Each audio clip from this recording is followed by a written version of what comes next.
আল্লাহ যদি কারো জন্য কল্যাণের দ্বার খোলেন তাহলে কেউ তার অকল্যাণ করতে পারে না। আল্লাহ যদি কারো অকল্যাণের দ্বার খোলেন তাহলে কেউ তার কল্যাণ করতে পারে না। সোনা রূপা হীরা জহরত মরণাস্ত্র দিয়ে কাউকে অসম্মান করা যাবে না যদি আল্লাহর ইচ্ছা না থাকে। পূর্ববর্তীকালে বহু জনপদের লোকেরা উচ্চ মর্যাদা সম্পন্ন ছিল। আল্লাহ তাদের প্রতি দয়া করেছিলেন, কিন্তু তারা যখন আল্লাহর অবাধ্যতা করেছিল আল্লাহ তাদের উপর অসন্তুষ্ট হলেন, নিজের রহমত বন্ধ করে দিলেন। ফলে তারা আল্লাহর গজবে পড়ে ধ্বংস হয়ে গেল। আল্লাহুস সামাদ অর্থাৎ আল্লাহ কারো মুখাপেক্ষী নন। তিনি বেনিয়াজ, অভাবমুক্ত। আল্লাহর ইচ্ছা ব্যতীত মানুষের পক্ষে কোনো কাজ করা সম্ভব নয়। আল্লাহ যদি রাতকে ঠেকিয়ে রাখেন, দুনিয়ার কারো সাধ্য নেই রাত সরিয়ে দিন আনতে পারে। তিনি যদি দিনকে দীর্ঘায়িত করেন তাহলে কারো সাধ্য নেই দিনকে সরিয়ে রাত আনতে পারে। আল্লাহ নিজের পরিচয় নিজেই দিয়ে বলেছেন, লাম ইয়ালিদ ওয়া লাম ইউলাদ, অর্থাৎ তিনি কাউকে জন্ম দেননি আর কাউকেও জন্ম দেয়া হয়নি। ওয়া লাম ইয়াকুল্লাহু কুফুয়ান আহাদ, অর্থাৎ এবং তার সমতুল্য কেউ নাই। লাইসা কামিসলিহি শাইউন, আল্লাহর মতো কিছু নেই, কেউ নেই। কোরআনের অন্য এক আয়াতে আল্লাহ নিজের পরিচয় দিয়ে বলেছেন, আল্লাহু লা ইলাহা ইল্লা হুয়া, অর্থাৎ তিনি আল্লাহ, তিনি ব্যতীত অন্য কোনো ইলাহ নেই। কোরআনে বলা হয়েছে, আফালা ইয়ানজুরুনা ইলাল ইবিলি কাইফা খুলিকাত ওয়া ইলাস সামাই কাইফা রুফিআত ওয়া ইলাল জিবালি কাইফা নুসিবাত ওয়া ইলাল আরদি কাইফা সুতিহাত। তবে ওরা কি দৃষ্টিপাত করে না উটের দিকে কিভাবে ওকে সৃষ্টি করা হয়েছে এবং আকাশের দিকে কিভাবে উহাকে ঊর্ধ্বে প্রতিষ্ঠিত করা হয়েছে এবং পর্বতমালার দিকে কিভাবে উহাকে স্থাপন করা হয়েছে এবং ভূতলের দিকে কিভাবে উহাকে বিস্তৃত করা হয়েছে। নদী সাগরের ঢেউ দেখো, পাহাড়ের ওপর বিগলিত বরফপুঞ্জ দেখো, প্রবহমান ঝর্ণাধারার প্রতি তাকাও। রাভি, সাতলাজ, বিয়াস, গঙ্গা, যমুনা, মেঘনা, কর্ণফুলী ইত্যাদি রকমারি নামের নদী দেখো।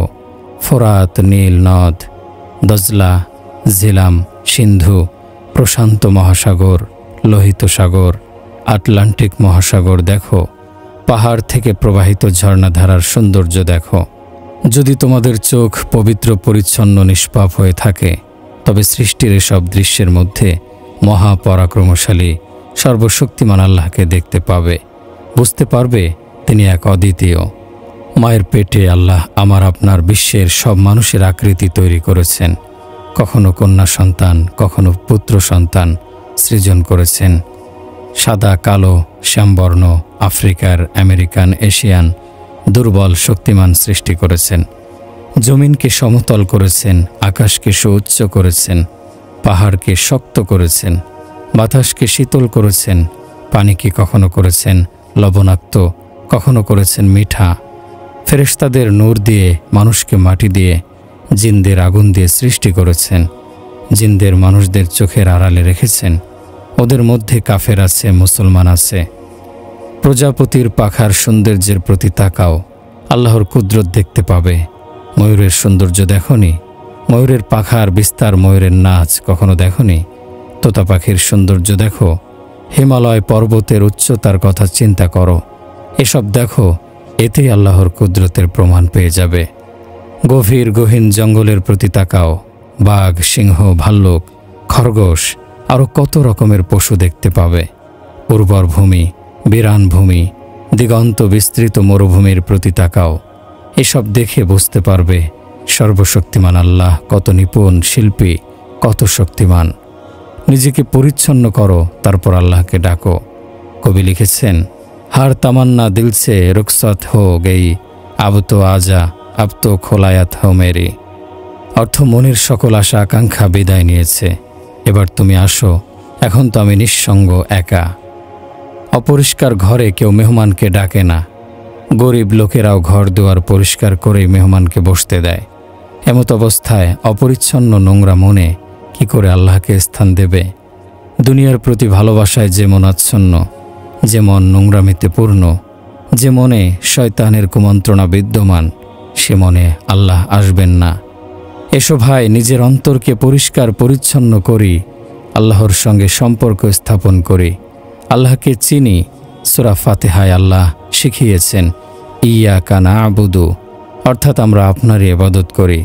এ আয়াতের তাৎপর্য অনুধাবন করি। মনে রেখো, জমিনে এবং আসমানে যে সৌন্দর্য আমরা দেখতে পাই, এ সবই মহান আল্লাহর সৃষ্টি। আল্লাহ লোহাকে শক্ত করেছেন, মাটিকে নরম করেছেন, সাপের মুখে বিষ রেখেছেন, গোলাপ ফুলে সৌন্দর্য রেখেছেন, কাশফুলকে সাদা করেছেন। পাহাড় থেকে প্রবাহিত ঝর্ণার সৌন্দর্যের কথা চিন্তা করো। কোথা থেকে আসে এত পানি? আমাদের কানে শ্রবণ শক্তি, জিহ্বায় কথা বলার শক্তি, উচ্চারিত কথার শব্দ তিনি তৈরি করেছেন। একজন মানুষ যখন কথা বলে, অন্য মানুষ সঙ্গে সঙ্গে শুনতে পায়, বুঝতে পারে। এটাকে কত বড় বিস্ময়, কখনো কি ভেবে দেখেছেন? পাক কোরআনের মাধ্যমে আমরা সবাই আল্লাহকে চিনেছি। আল্লাহ যে আমাদের সৃজনকারী, পালনকারী, এটা আমরা জেনেছি কোরআনের মাধ্যমে। দুনিয়ার মানুষ রুটি রুজির পেছনে ছুটতে থাকে, আল্লাহর কথা চিন্তা করে না। তারা বুঝতে পারে না কেন আল্লাহ বলেছেন আলহামদুলিল্লাহি রব্বিল আলামিন, অর্থাৎ সকল প্রশংসা মহান আল্লাহর জন্য, যিনি বিশ্ব জগতের প্রতিপালক। এই আয়াতের মধ্যে একথাই বলা হয়েছে যে মহান আল্লাহ বিশ্ব জগতের পালনকর্তা, তিনি তোমাকেও পালন করবেন। কোরআনের শেষ সূরায় আল্লাহ বলেছেন কুল আউযু বিরব্বিন নাস, অর্থাৎ বলো, আমি আশ্রয় নিচ্ছি মানুষের প্রতিপালকের। মহান আল্লাহকে মুহূর্তের জন্য ভুলে থাকা যাবে না। দোকানে, অফিসে, বাজারে, আদালতের এজলাসে, রাজ সিংহাসনে, সবজি বিক্রেতার দোকানে, কলকারখানায়, কোথাও আল্লাহকে ভুলে থাকা যাবে না। এ কথা চিন্তা করবেন না যে ব্যাংকের সুদের উপর টাকা না নিলে ব্যবসা চলবে কি করে। মনে রাখতে হবে, আল্লাহ সুদকে হারাম করেছেন, মিথ্যা বলতে নিষেধ করা হয়েছে। যারা মিথ্যা বলে তাদের উপর আল্লাহ অসন্তুষ্ট হন, তাদের উপর আল্লাহর গজব পড়ে। কাজেই কথায় কাজে কখনো মিথ্যার আশ্রয় নেওয়া যাবে না। ঘুষ, সুদ থেকে দূরে থাকতে হবে। ব্যবসার সময়ে ওজনে ক্রেতাকে কম দেয়া যাবে না। এমন কথা চিন্তা করা যাবে না যে অন্যকে ঠকিয়ে অধিক উপার্জন না করলে সন্তানদের মুখে অন্ন দেবে কিভাবে। কোরআনে কারিমে বলা হয়েছে তোমাদের প্রতিপালক আল্লাহ, যিনি আসমান জমিন সৃষ্টি করেছেন, তিনি জমিনকে প্রশস্ত করে সৃষ্টি করেছেন।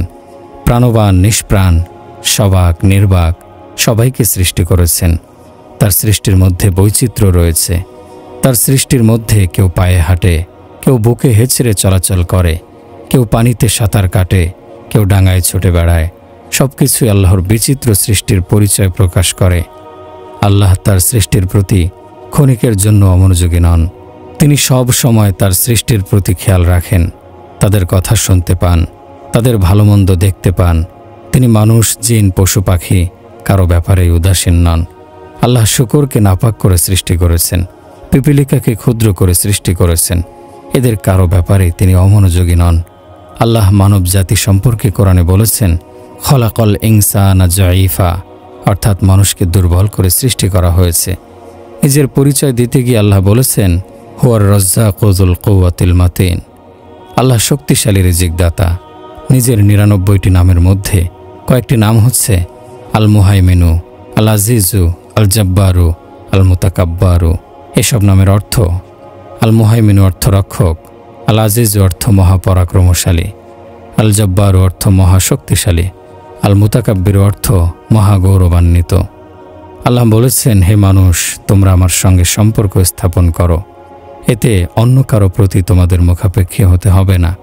কোরআনে কারিমে মহান আল্লাহ বলেন আল্লাহকে ছেড়ে তোমরা যাদের নিকট আশ্রয় চাও, যাদের নিকট আশা করো, তারা খেজুরের দানার উপরে সাদা পর্দার চেয়ে দুর্বল। যদি তোমরা তাদেরকে ডাকো, তারা তোমাদের আবেদন শুনতে পাবে না। ওরা যদি শুনতেও পায়, তবু আমার সাহায্য ব্যতীত তারা তোমাদের কোনো উপকার করতে পারবে না। ফাফিরু ইলাল্লাহ কাফা বিল্লাহিল ওয়াকিলা, কাফা বিল্লাহি হাফিজা, কাফা বিল্লাহি আলিয়া, কাফা বিল্লাহি নাসিরা, কাফা বিল্লাহি শাহিদা। কাজেই আল্লাহর প্রতি অগ্রসর হও। আল্লাহ তোমাকে রক্ষা করবেন, আল্লাহ তোমাদের হেফাজত করবেন, আল্লাহ তোমাদের বন্ধু হবেন, আল্লাহ তোমাদেরকে সাহায্য করবেন, আল্লাহ সব সময় তোমাদের সঙ্গে থাকবেন। আল্লাহ বলেছেন আল্লাহ তোমাদের ঘাড়ের শাহরগের চেয়ে নিকটে থাকেন। যেদিকে তাকাও সেদিকে মহান আল্লাহ রয়েছেন।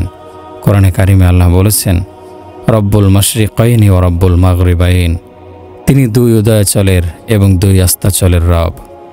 তোমরা যেদিকে তাকাবে সেদিকেই মহান আল্লাহকে দেখতে পাবে। সামনে তাকাও, পেছনে তাকাও, ডানে তাকাও, বামে তাকাও, উপরে তাকাও, নিচে তাকাও, সর্বত্র আল্লাহ রয়েছেন। বিশ্বজগতের সৃষ্টির প্রতি মনোযোগী হলে আল্লাহর কুদরতের কারিশমা প্রত্যক্ষ করবে। উঁচু পাহাড়ের প্রতি তাকালে আল্লাহর কুদরতের কারিশমা প্রত্যক্ষ করবে। আমাদের নিজেদের অস্তিত্বের প্রতি তাকালে আমরা আল্লাহর কুদরতের প্রমাণ দেখতে পাব। আল্লাহ বলেন, হে আমার বান্দাগণ, শোনো, 7 আসমান 7 জমিন সৃষ্টি করে আমি ক্লান্ত হইনি। তোমাদেরকে রুটি রুজি দিতে গিয়ে আমি কেন ক্লান্ত হব? 7 আসমান 7 জমিন যিনি সৃষ্টি করেছেন, তিনি কি আমাদের ঘরের পরিবারের সমস্যা সমাধান করতে সক্ষম হবেন না? আমরা আল্লাহর সঙ্গে সম্পর্ক স্থাপন করিনি, আল্লাহকে ভয় করিনি, তাকে ভালোবাসিনি, স্ত্রী সন্তানদেরকে ভালোবেসেছি, ক্ষমতার চেয়ারকে ভালোবেসেছি। আমাদের অন্তর যেন মরে গেছে। মৃত প্রাণে আল্লাহর রহমত অবতরণ করতে পারে না। আল্লাহ তাদেরকে ভালোবাসেন যাদের অন্তর জীবন্ত। আল্লাহর ইচ্ছা এবং সাহায্য ব্যতীত দুনিয়ার কোনো সৃষ্টি আমাদের কোনো উপকার করতে সক্ষম হবে না। আল্লাহর 7 আসমান 7 জমিন মানুষের অন্তরের তুলনায় ছোট। মানুষের অন্তর অনেক বড়, অনেক প্রশস্ত। এই অন্তরে আল্লাহর অবস্থান হতে পারে। হে আমার ভাইয়েরা, দুনিয়ার প্রতি আকর্ষণে এবং ভালোবাসায় যেমন অন্তর কলুষিত এবং আচ্ছন্ন হয়ে আছে, স্ত্রী সন্তান অর্থ সম্পদের প্রতি ভালোবাসায় যেসব মন আচ্ছন্ন, সে অন্তরে আল্লাহ আসন গ্রহণ করেন না। আল্লাহ সেই সব অন্তরে আসন গ্রহণ করেন যেসব অন্তর পবিত্র পরিচ্ছন্ন। এরকম অন্তরের জন্য আল্লাহ তার দ্বার খুলে দেন। এরকম অন্তরের জন্য আল্লাহ তার প্রতি বিশ্বাস এবং ভালোবাসা তৈরি করেন। আল্লাহর কিতাব কোরআন মানুষকে ডেকে বলছে, দেখো তোমাদের প্রতিপালক কত জনপদকে ধ্বংস করে দিয়েছেন। ওসব জনপদের মানুষ আল্লাহর সঙ্গে কুফরি করেছিল, আল্লাহর অবাধ্যতা করেছিল, আল্লাহর রাসূলের প্রতি বিশ্বাস স্থাপন করেনি। এর ফলে আল্লাহ তাদেরকে আযাব গজব দিয়ে ধ্বংস করে দিয়েছেন। আল্লাহ বলেন, তোমাদের প্রতিপালক জালিমদের নাফরমানদের সুযোগ দেন, অতঃপর তারা যখন আল্লাহকে ভুলে যায়, তার নাফরমানি সীমা অতিক্রম করে, তখন আল্লাহ তাদেরকে পাকড়াও করেন। সে সময় আল্লাহর পাকড়াও থেকে রক্ষা পাওয়া কারো পক্ষে সম্ভব হয় না। কোরআনে হাকিমে বলা হয়েছে, ইন্না বাতুশা রাব্বিকা লাশাদীদ, নিশ্চয়ই তোমার প্রতিপালকের পাকড়াও বড়ই কঠিন। আজ জাতির পরিণতি সম্পর্কে কোরআনে কারিমে আল্লাহ বলেছেন, আমি তাদেরকে পাকড়াও করছি। বলো, তাদের কেউ কি রক্ষা পেয়েছে? কেউ কি বেঁচে আছে? তাদের কি দুনিয়ার কোথাও দেখা যায়? সামুদ জাতিকে আমি পাকড়াও করেছি। তাদের কেউ কি দুনিয়ায় বেঁচে আছে? যদি তাদের কাউকে দেখতে পাও তবে দেখাও। মাদিয়ান জাতি আমার অবাধ্যতা করেছিল। তারা মানুষকে ওজনে কম দিত, তারা সুদ লেনদেন করত, তারা মিথ্যা কথা বলতো, তারা আমানতের খেয়ানত করত। তাদেরকে ভূমিকম্প দিয়ে আমি ধ্বংস করে দিয়েছি। তাদের মধ্যে কেউ বাঁচতে পারেনি, কেউ রক্ষা পায়নি। মহান আল্লাহ ফেরাউন এবং তার সেনাবাহিনীকে পাকড়াও করেছিলেন। তাদেরকে কঠিন শাস্তির সম্মুখীন করা হয়েছিল। তাদের কেউ আল্লাহর শাস্তি থেকে রক্ষা পায়নি। সাবা জাতির কথা আল্লাহ কোরআনে উল্লেখ করেছেন। বলা হয়েছে, সাবা জাতির ডানে বামে ছিল বিস্তীর্ণ বাগান, সেসব ছিল বড়ই সুন্দর। তারা ছিল সচ্ছল, খোশহাল, কিন্তু তারা আমার নাফরমানি করেছিল। তারপর আমি পানির প্রচণ্ড প্লাবন প্রেরণ করলাম, ফলে তাদের সুন্দর বাগান, তাদের বাড়িঘর সব কিছু ধ্বংস হয়ে গেল। থেকে গেল ধ্বংসের কিছু নিদর্শন। সাবা জাতির কোনো মানুষই বেঁচে থাকতে পারেনি। আল্লাহর সঙ্গে সংঘাতের এবং তার নাফরমানির এবং অবাধ্যতার করুণ পরিণতি তারা প্রত্যক্ষ করেছিল। তারপর কারুনের কথা বলা হয়েছে। কারুন বলেছিল, আমার চেয়ে বড় সম্পদশালী, বড় ধনী কেউ নেই। আমি নিজের জ্ঞান, প্রজ্ঞা, অভিজ্ঞতা এবং পরিশ্রমের দ্বারা বিপুল বিত্ত বৈভবের মালিক হয়েছি। কোরআনে হাকিমে বলা হয়েছে, তারপর আমি কারুনকে এবং তার ধনভাণ্ডারকে মাটির নিচে দাবিয়ে দিয়েছি, প্রথিত করে দিয়েছি, তাদের কেউ রক্ষা পায়নি। কারণ নিজেকে এবং ধন সম্পদকে রক্ষা করতে পারেনি। হযরত নূহ আলাইহিস সালামের নবুয়তের সময় মহাপ্লাবন সৃষ্টি হয়েছিল। সে সময় হযরত নূহের অবাধ্য পুত্র নৌকায় আরোহণ করেনি। সে পিতার সতর্কতা উপেক্ষা করেছিল। সে পিতার আদেশের বিপরীতে অহংকার করে বলেছিল, আমি ওই পাহাড়ে উঠে আত্মরক্ষা করব, পানি আমার কোনো ক্ষতি করতে পারবে না। উদ্ধত পুত্রের অহংকার প্রকাশের পর পিতা হজরত নূহ আলাইহিস সালাম বলেছিলেন, যারা নৌকায় আরোহণ করবে তারা ব্যতীত কেউই আজ রক্ষা পাবে না আল্লাহর আদেশ থেকে, তবে আল্লাহ যাদেরকে দয়া করবেন তারা ব্যতীত। তারপর নূহের পুত্র প্লাবনের ঢেউয়ের মধ্যে পানিতে ডুবে মৃত্যুবরণ করেছিল। কোরআন দুনিয়ার সকল মানুষের জন্য নাজিল হয়েছে। আল্লাহর রহমত ব্যতীত, আল্লাহর আশ্রয় ব্যতীত দুনিয়া এবং আখেরাতে কোনো মানুষ নিরাপদ থাকতে পারে না, শান্তি পেতে পারে না। আল্লাহর নামে কসম করে বলছি, যদি কেউ দুনিয়ার সব ধন সম্পদ, বিত্ত বৈভব একত্রিত করে, দুনিয়ার সকল রূপ সৌন্দর্য যদি কেউ একত্রিত করে, দুনিয়ার যাবতীয় রাষ্ট্রীয় ক্ষমতার মালিকানা যদি কেউ পায় এবং আল্লাহর স্মরণ থেকে নিজেকে দূরে রাখে, তাহলে তার মনের অশান্তি, অতৃপ্তি কেউ দূর করতে পারবে না। আল্লাহর স্মরণ ব্যতীত এমন কোনো জিনিস নেই যা মানুষের অন্তরের জখম নিরাময় করতে পারে, মনের যন্ত্রণা লাঘব করতে পারে, মনের অন্ধকারকে আলোকিত করতে পারে। মনের শান্তি একমাত্র আল্লাহর স্মরণেই। দুনিয়ার পার্থিব দুঃখ, কষ্ট এবং সমস্যা সমাধানের মালিকও আল্লাহ রব্বুল আলামিন। মনের ভেতরে শান্তি আল্লাহ দিতে পারেন। আমার ভাইরা, আল্লাহর কসম, আল্লাহকে সন্তুষ্ট না করে কোনো কিছুই পাওয়া যায় না। আল্লাহকে রাজি খুশি না করা হলে মানব জীবন ব্যর্থতায় পূর্ণ হয়ে যায়।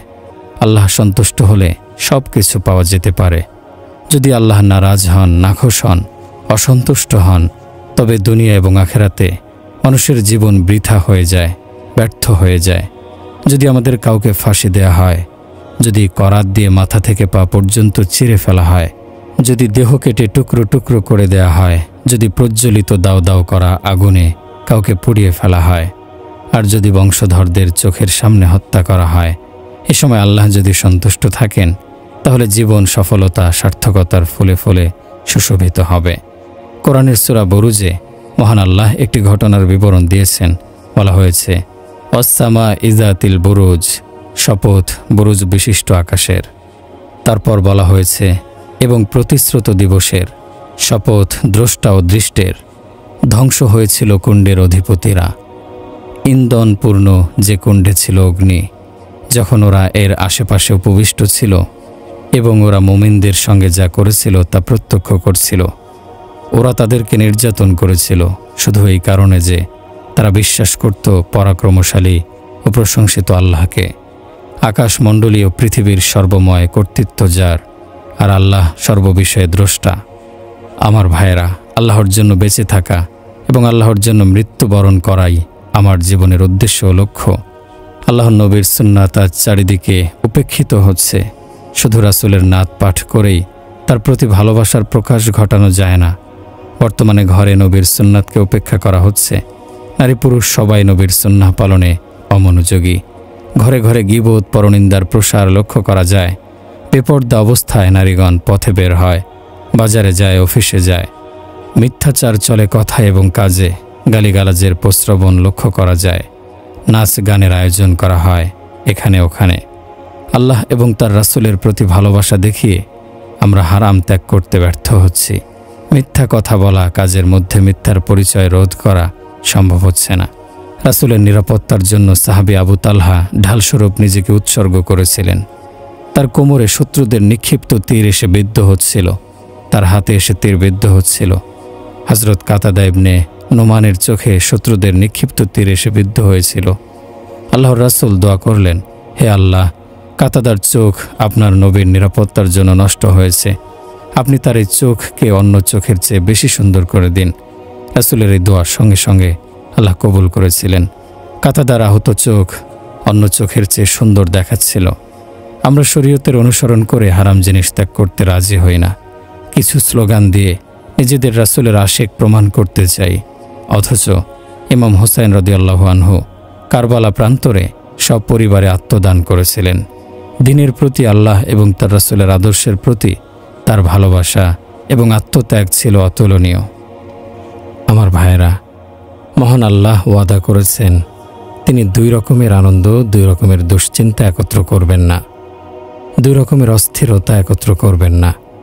যে ব্যক্তি দুনিয়ার জন্য চিন্তা করতে থাকবে তার মন থেকে আখেরাতের চিন্তা দূর করে দেয়া হবে। যে ব্যক্তি আখেরাতের জন্য চিন্তা করবে, তার মন থেকে দুনিয়ার চিন্তা দূর করে দেয়া হবে। রাসূলুল্লাহ সাল্লাল্লাহু আলাইহি ওয়াসাল্লাম বলেছেন, যে ব্যক্তি দুনিয়ার পেছনে পড়ে থাকে, দুনিয়ার সৌন্দর্যকে লক্ষ্য হিসেবে স্থির করে, দুনিয়ার বিষয়ে আল্লাহ তাকে অস্থির করেন। দুনিয়ায় তার জীবিকা বিক্ষিপ্ত করে দেয়া হয়। দুনিয়ার জীবনে তার শান্তি থাকে না। তার নিকট থেকে আখেরাত দূরে চলে যায়। তারপর তার তকদিরে যতটুকু লেখা থাকে সে ততটুকুই লাভ করে, এর চেয়ে বেশি কিছু সে পায় না। যে ব্যক্তি আখেরাতের সুখের জন্য, আখেরাতের কষ্ট থেকে আত্মরক্ষার জন্য কাঁদে, তার চোখের পানি দুনিয়ার কোনো কিছু পাওয়ার জন্য ঝরে না। সে আখেরাতকে স্মরণ করে অস্থির থাকে সব সময়, দুনিয়ার আরামায়েশ ভুলে যায়। কবরের অন্ধকার ঘরের কথা চিন্তা করে, গভীর রাতে শয্যা ত্যাগ করে আল্লাহর নিকট কান্নাকাটি করে। কবরের বিছানায় লাশ পোকায় কেটে খাবে এ কথা চিন্তা করে অস্থির হয়। কবরের কষ্টের চিন্তায় রাতে ঘুমাতে পারে না। হাসরের ময়দানে আল্লাহর সামনে দাঁড়ানোর কথা চিন্তা করে। এসব চিন্তার কারণে দুনিয়ার ব্যাপারে তার কোনো মনোযোগ থাকে না। তবে তার ভাগ্যে লেখা রিজিক এসব চিন্তায় মোটেই কমে না। সেই রিজিক কেউ কেড়েও নিতে পারে না। রাসূল সাল্লাল্লাহু আলাইহি ওয়াসাল্লাম বলেছেন, ইন্নান নাফসা লান তামুতা হাত্তা তুস্তাকমাল রিজকুহা। ভাগ্যে লেখা নির্ধারিত রিজিক শেষ হওয়ার আগে কারো মৃত্যু হয় না। দুনিয়ার জীবনে তারাই সুখ শান্তি পাবে, আখেরাতের চিন্তা যাদেরকে বিচলিত করে। দুনিয়ার জন্য মনে ভালোবাসা এবং আকর্ষণ তৈরি হলে আখেরাতের চিন্তা মন থেকে মুছে যাবে। আল্লাহর জন্য তাদের মনে ভালোবাসা থাকবে না। যার চিন্তায় আখেরাত থাকে, জান্নাতের চিন্তা থাকে, সে নেক কাজের প্রতি মনোযোগী হয়। যার মনে দোজখের ভয় জাগরুক থাকে, সে দুনিয়ার আরামায়েশ থেকে দূরে চলে যায়। সন্তানদের যারা কোরআন শেখায়, পরকালের জীবনে তারা হবে ভাগ্যবান। কিয়ামতের দিন কোরআনের হাফেজদের আল্লাহ ডেকে বলবেন, তোমরা কোরআন পড়তে থাকো আর জান্নাতের উচ্চ স্তরে আরোহণ করতে থাকো। যাদের সন্তান কোরআনের হাফেজ হবে, তাদের মর্যাদাও কিয়ামতের দিন বৃদ্ধি পাবে। সন্তানের অর্থ সম্পদের মালিক হওয়ার চেয়ে পুণ্যবান হওয়া জরুরি। আল্লাহ আমাদের এই দোয়া শিক্ষা দিয়েছেন, রব্বি হাবলি মিনাস সলিহিন। হে আল্লাহ, আমাকে পুণ্যবান সন্তান দান করুন। এরকম পুণ্যবান সন্তানগণ পিতামাতার জন্য পরকালের জীবনে বিরাট কল্যাণ বয়ে আনে। মাতিয়াফ ইবনে সুখায়েব এক রাতে স্বপ্নে দেখেন সব কবর ফেটে গেছে।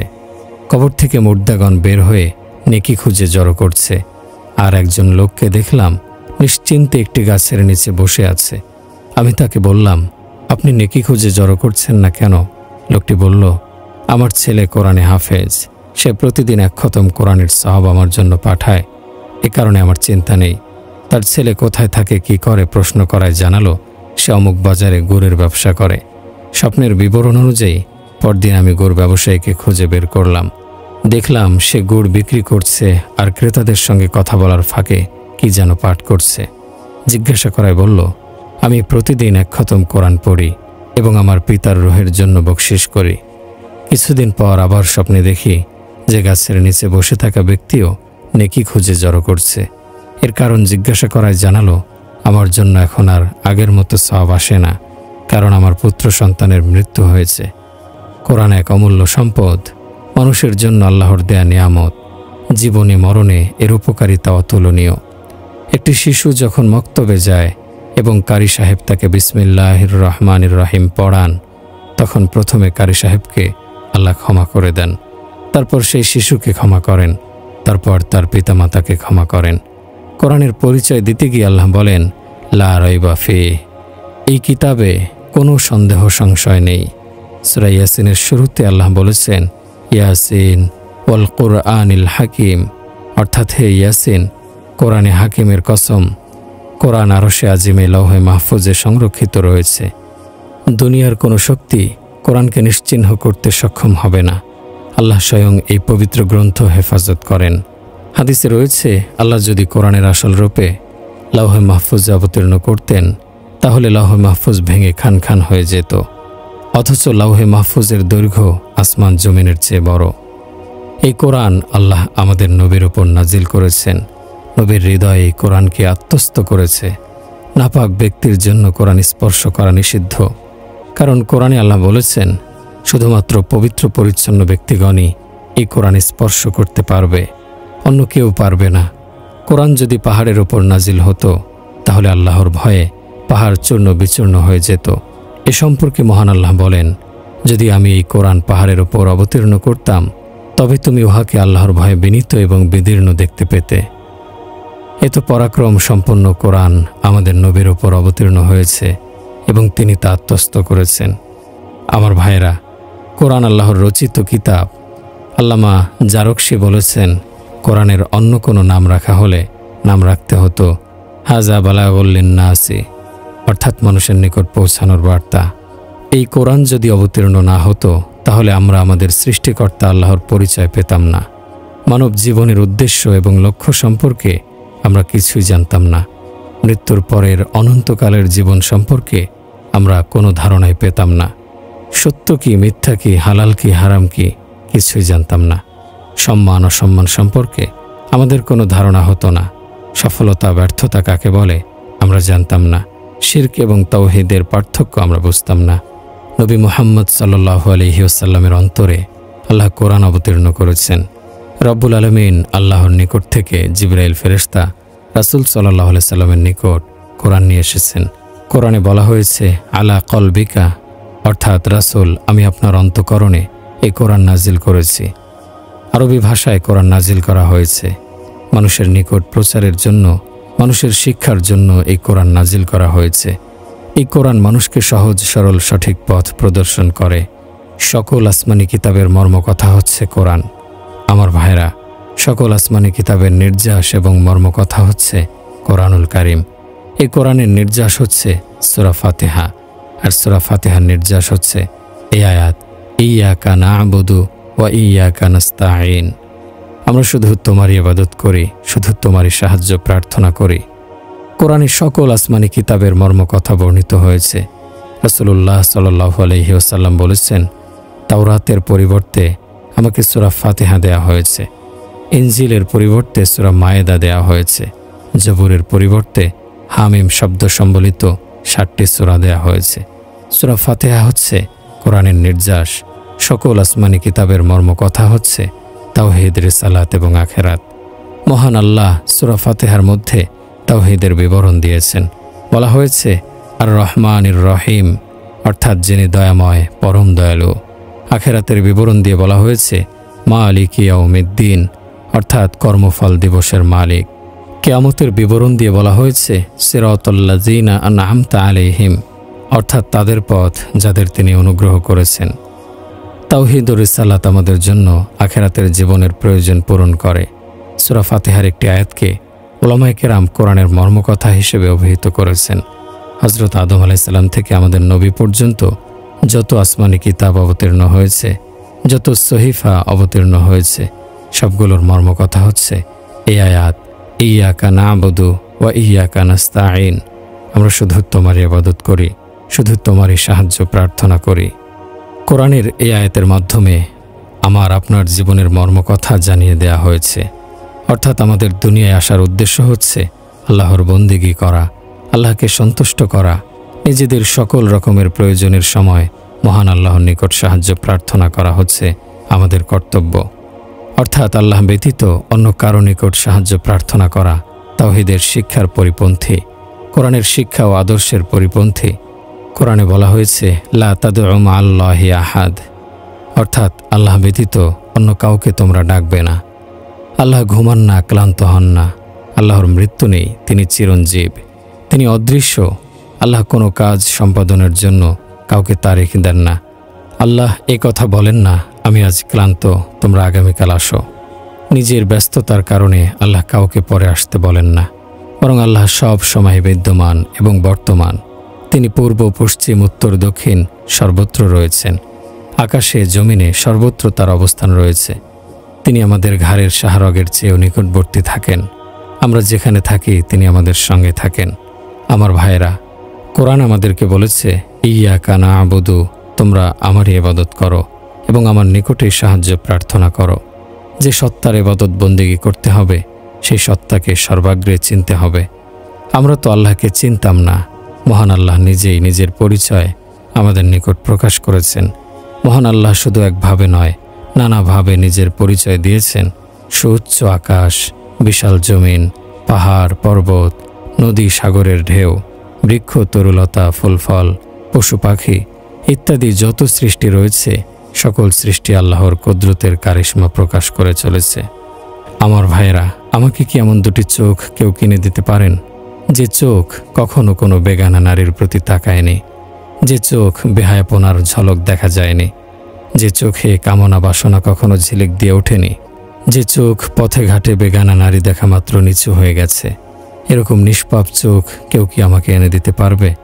এরকম চোখ কি বাজারে কিনতে পাওয়া যাবে? এরকম দুটি চোখ আমার ভীষণ প্রয়োজন। ওরকম নিষ্পাপ দুটি চোখ যদি কারো থাকে, তাহলে আল্লাহ বলেন, সেই চোখই তোমাদেরকে জানিয়ে দেবে যে বিশ্বের প্রাকৃতিক দৃশ্যের প্রতি তাকাও, তাহলে বুঝতে পারবে আল্লাহ আছেন। নিজের প্রতি তাকালেই তোমার মন বলে দেবে আল্লাহ আছেন। পৃথিবীর প্রকৃতি দেখে তুমি অবশ্যই বলবে, হ্যাঁ আল্লাহ আছেন। মাথার ওপরের সুউচ্চ আকাশের প্রতি তাকালে বলতে হবে আল্লাহ আছেন। আলোকিত সূর্যের প্রতি তাকালে বলতে হবে আল্লাহ আছেন। স্নিগ্ধ আলো বিকিরণকারী চাঁদের প্রতি তাকালে বলতে হবে আল্লাহ আছেন। আলো ঝলমলে নক্ষত্র রাজির প্রতি তাকালে বলতে হবে আল্লাহ আছেন। গভীর রাতে ঘুটঘুটে আধারের প্রতি তাকালে মন সাক্ষ্য দেবে আল্লাহ আছেন। দিনের আলোর প্রতি তাকালে মন সাক্ষ্য দেবে আল্লাহ আছেন। আল্লাহর কসম, চোখ যদি নিষ্পাপ হয়, পরিচ্ছন্ন হয়, তবে মানুষকে অবশ্যই বলতে হবে আল্লাহ আছেন, আল্লাহ আছেন। কোরআনে আল্লাহ নিজের পরিচয় প্রকাশ করেছেন বিস্তারিতভাবে। প্রথমে তাকে চিনতে হবে, জানতে হবে, যার বন্দেগী করা আবশ্যক, যাকে মেনে চলতে হবে, জীবনে চলার পথে স্মরণ রাখতে হবে। কোরআনের সূরা ইখলাসে আল্লাহ বলেছেন, কুল হুয়াল্লাহু আহাদ, বলো আল্লাহ এক, অদ্বিতীয়। আল্লাহ এমন এক যার আগে পরে কেউ নেই, যার অন্য কারো প্রয়োজন নেই, যিনি কারো মুখাপেক্ষী নন। আল্লাহ নিজের পরিচয় দিতে গিয়ে আহাদ শব্দ ব্যবহার করেছেন। আল্লাহ জমিনে একা, আকাশে একা, আমাদের নিঃশ্বাসে প্রশ্বাসে একা, আমাদের চোখের দৃষ্টিতে একা, আমাদের কানের শ্রবণ শক্তিতে একা, পূর্ব পশ্চিমে উত্তরে দক্ষিণে একা, উপরে একা, নিচে একা, পানিতে একা, আগুনে একা, আলোকে একা, অন্ধকারে একা, বাতাসে একা, পানিতে একা, জনসমাবেশে একা, মহাশূন্যে একা, আরশে একা, লৌহে মাহফুজে একা, জান্নাতে একা, জাহান্নামে একা। তিনি বেনিয়াজ, তিনি কারো মুখাপেক্ষী নন। একটি শিশু মায়ের মুখাপেক্ষী, একজন যুবক যুবতী স্ত্রীর মুখাপেক্ষী, একজন বৃদ্ধ পুত্র কন্যার মুখাপেক্ষী, সমাজের মানুষ বন্ধু বান্ধবের মুখাপেক্ষী, ক্ষুধার্ত মানুষ রুটির মুখাপেক্ষী, পিপাসিত মানুষ পানির মুখাপেক্ষী, ক্লান্ত মানুষ বিশ্রামের মুখাপেক্ষী, শীতের সময় মানুষ কম্বলের মুখাপেক্ষী, গরমের সময় মানুষ ঠান্ডার মুখাপেক্ষী, ঠিকানাহীন মানুষ ঠিকানার মুখাপেক্ষী। কারো মুখাপেক্ষিতা আল্লাহর শান নয়। আমরা আল্লাহর সৃষ্টি, প্রতি মুহূর্তে আমরা কারো না কারো মুখাপেক্ষী। কিন্তু আমাদের প্রতিপালক ক্ষুধা তৃষায় কাতর নন, এ কারণে কারো মুখাপেক্ষী নন। তার স্ত্রীর প্রয়োজন নেই, সন্তানের প্রয়োজন নেই, বন্ধুর প্রয়োজন নেই। নিঃসঙ্গতায় তিনি ভয় পান না, আলোয় বা অন্ধকারে তিনি ভয় পান না। তিনি জিবরাইল, মিকাইল, ইসরাফিল, আজরাইল এই চার ফেরেশতার মধ্যে কারো মুখাপেক্ষী নন। তিনি গরমের সময় ঠান্ডার মুখাপেক্ষী নন, ঠান্ডার সময় গরমের মুখাপেক্ষী নন। আরশ, ফরশ, জমিন, আকাশ, লৌহ কলম, কুরসি, জান্নাত, জাহান্নাম, রাসূল, পয়গম্বর, ফেরেশতা, আমাদের আল্লাহ এসব কিছুরই মুখাপেক্ষী নন।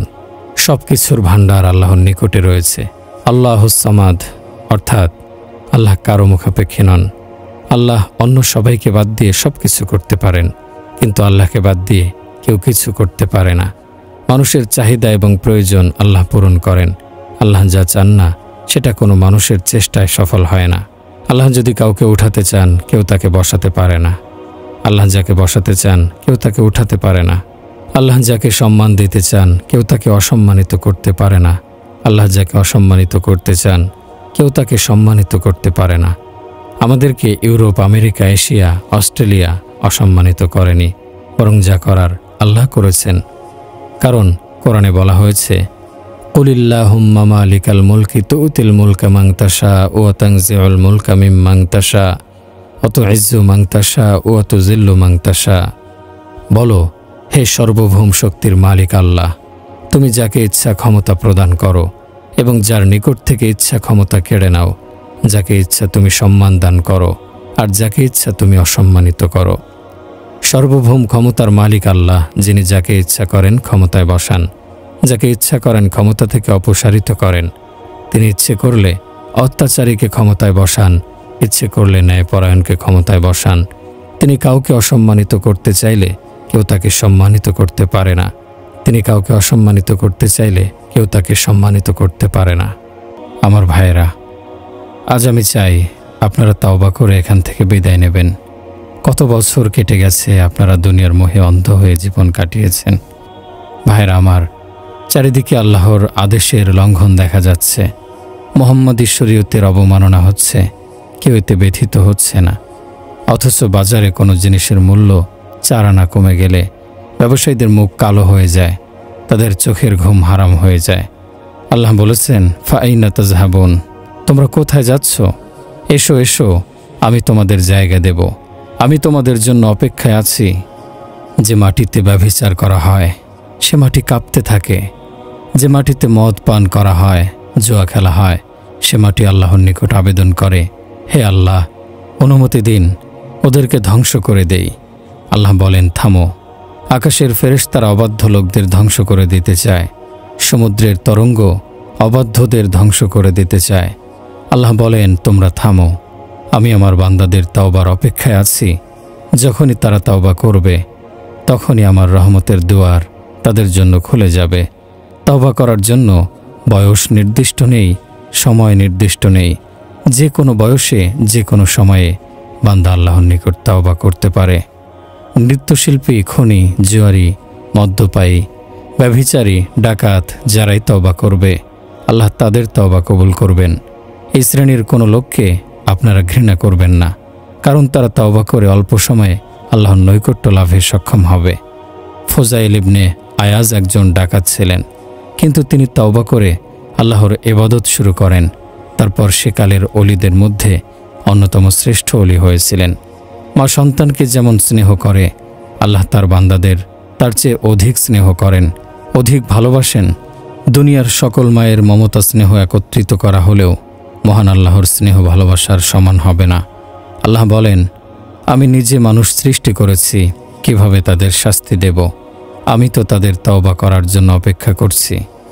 আল্লাহ বলেন, হে আমার বান্দাগণ, তোমরা কেন আমার নাশকরি করো? অকৃতজ্ঞতার পরিচয় কেন দাও? আমি তো নোংরা নাপাক বীর্য দিয়ে তোমাদেরকে সৃষ্টি করেছি, তারপর তোমাদেরকে সৌন্দর্যমণ্ডিত করেছি, তারপর তোমাদের মৃত্যুর জন্য সময় নির্ধারিত করে রেখেছি। আমি তোমাদের স্রষ্টা, অথচ তোমরা আমাকে ভুলে গেছো।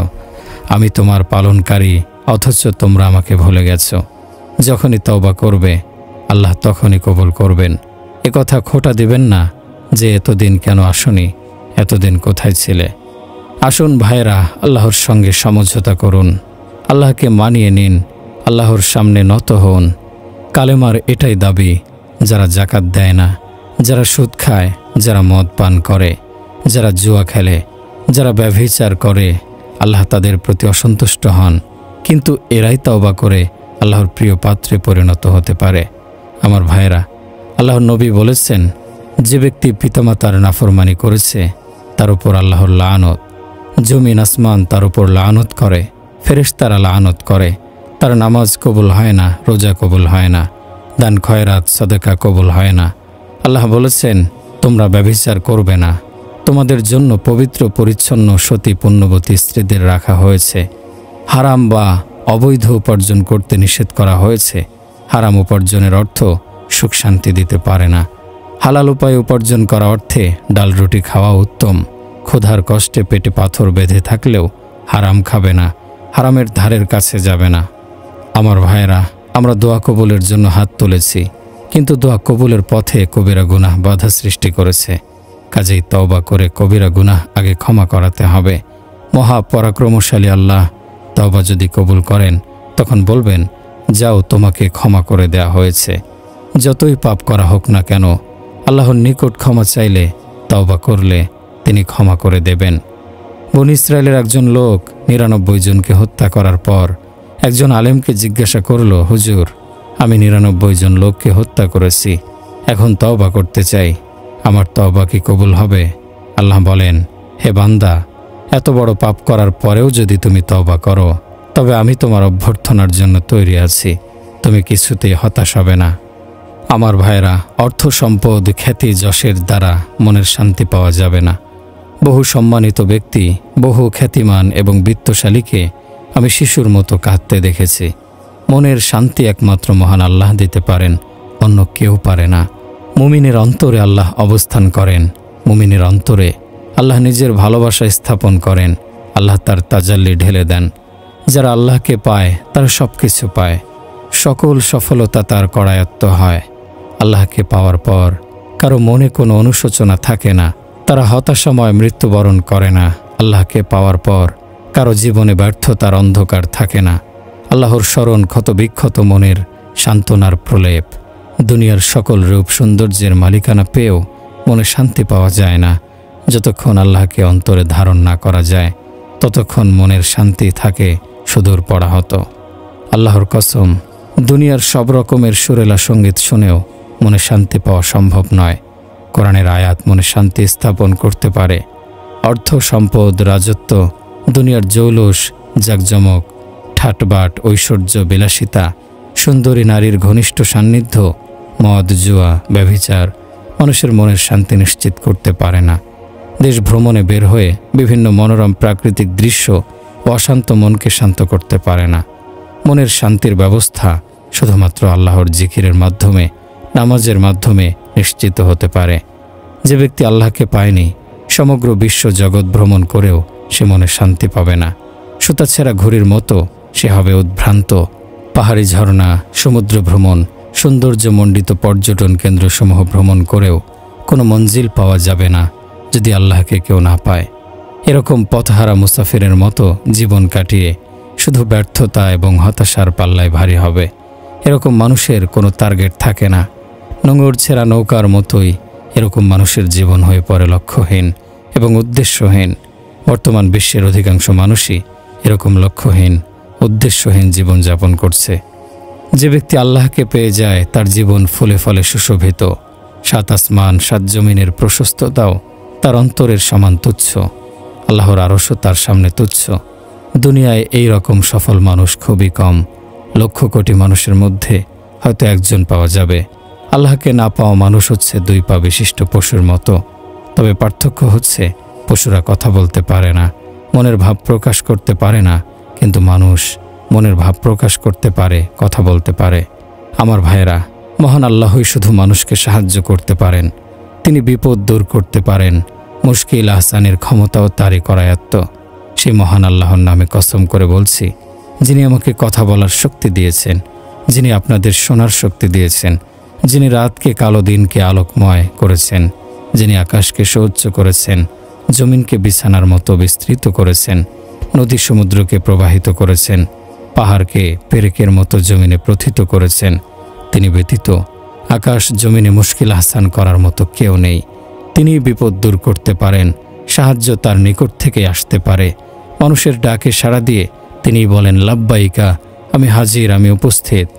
আল্লাহ বলেন, আমাকে ছেড়ে অন্য কাউকে তোমরা ডেকো না, তোমাদের জন্য আমি একাই যথেষ্ট। আমি সব সময় তোমাদের নেগাহবান, আমি তোমাদের হেফাজতকারী, আমি সব সময় তোমাদের সঙ্গে রয়েছি, আমি তোমাদের সব রকমের প্রয়োজন সম্পর্কে অবগত, আমি তোমাদের বন্ধু এবং আমার বন্ধুত্বই তোমাদের জন্য যথেষ্ট। আমার ভাইরা, আল্লাহ বলেন, হে আমার বান্দাগণ, তোমরা আমাকে বাদ দিয়ে অন্যকে কেন ডাকো? তোমাদেরকে আমি সৃষ্টি করেছি, জীবন দিয়েছি, জীবিকার ব্যবস্থা করেছি, তোমাদের মৃত্যুর তারিখ নির্ধারণ করেছি। অন্য কেউ তোমাদের কোনো উপকার করতে পারবে না, তোমাদের ক্ষতি করতে পারবে না। তোমাদের উপকার করার মালিক আল্লাহ, ক্ষতি করার মালিকও আল্লাহ।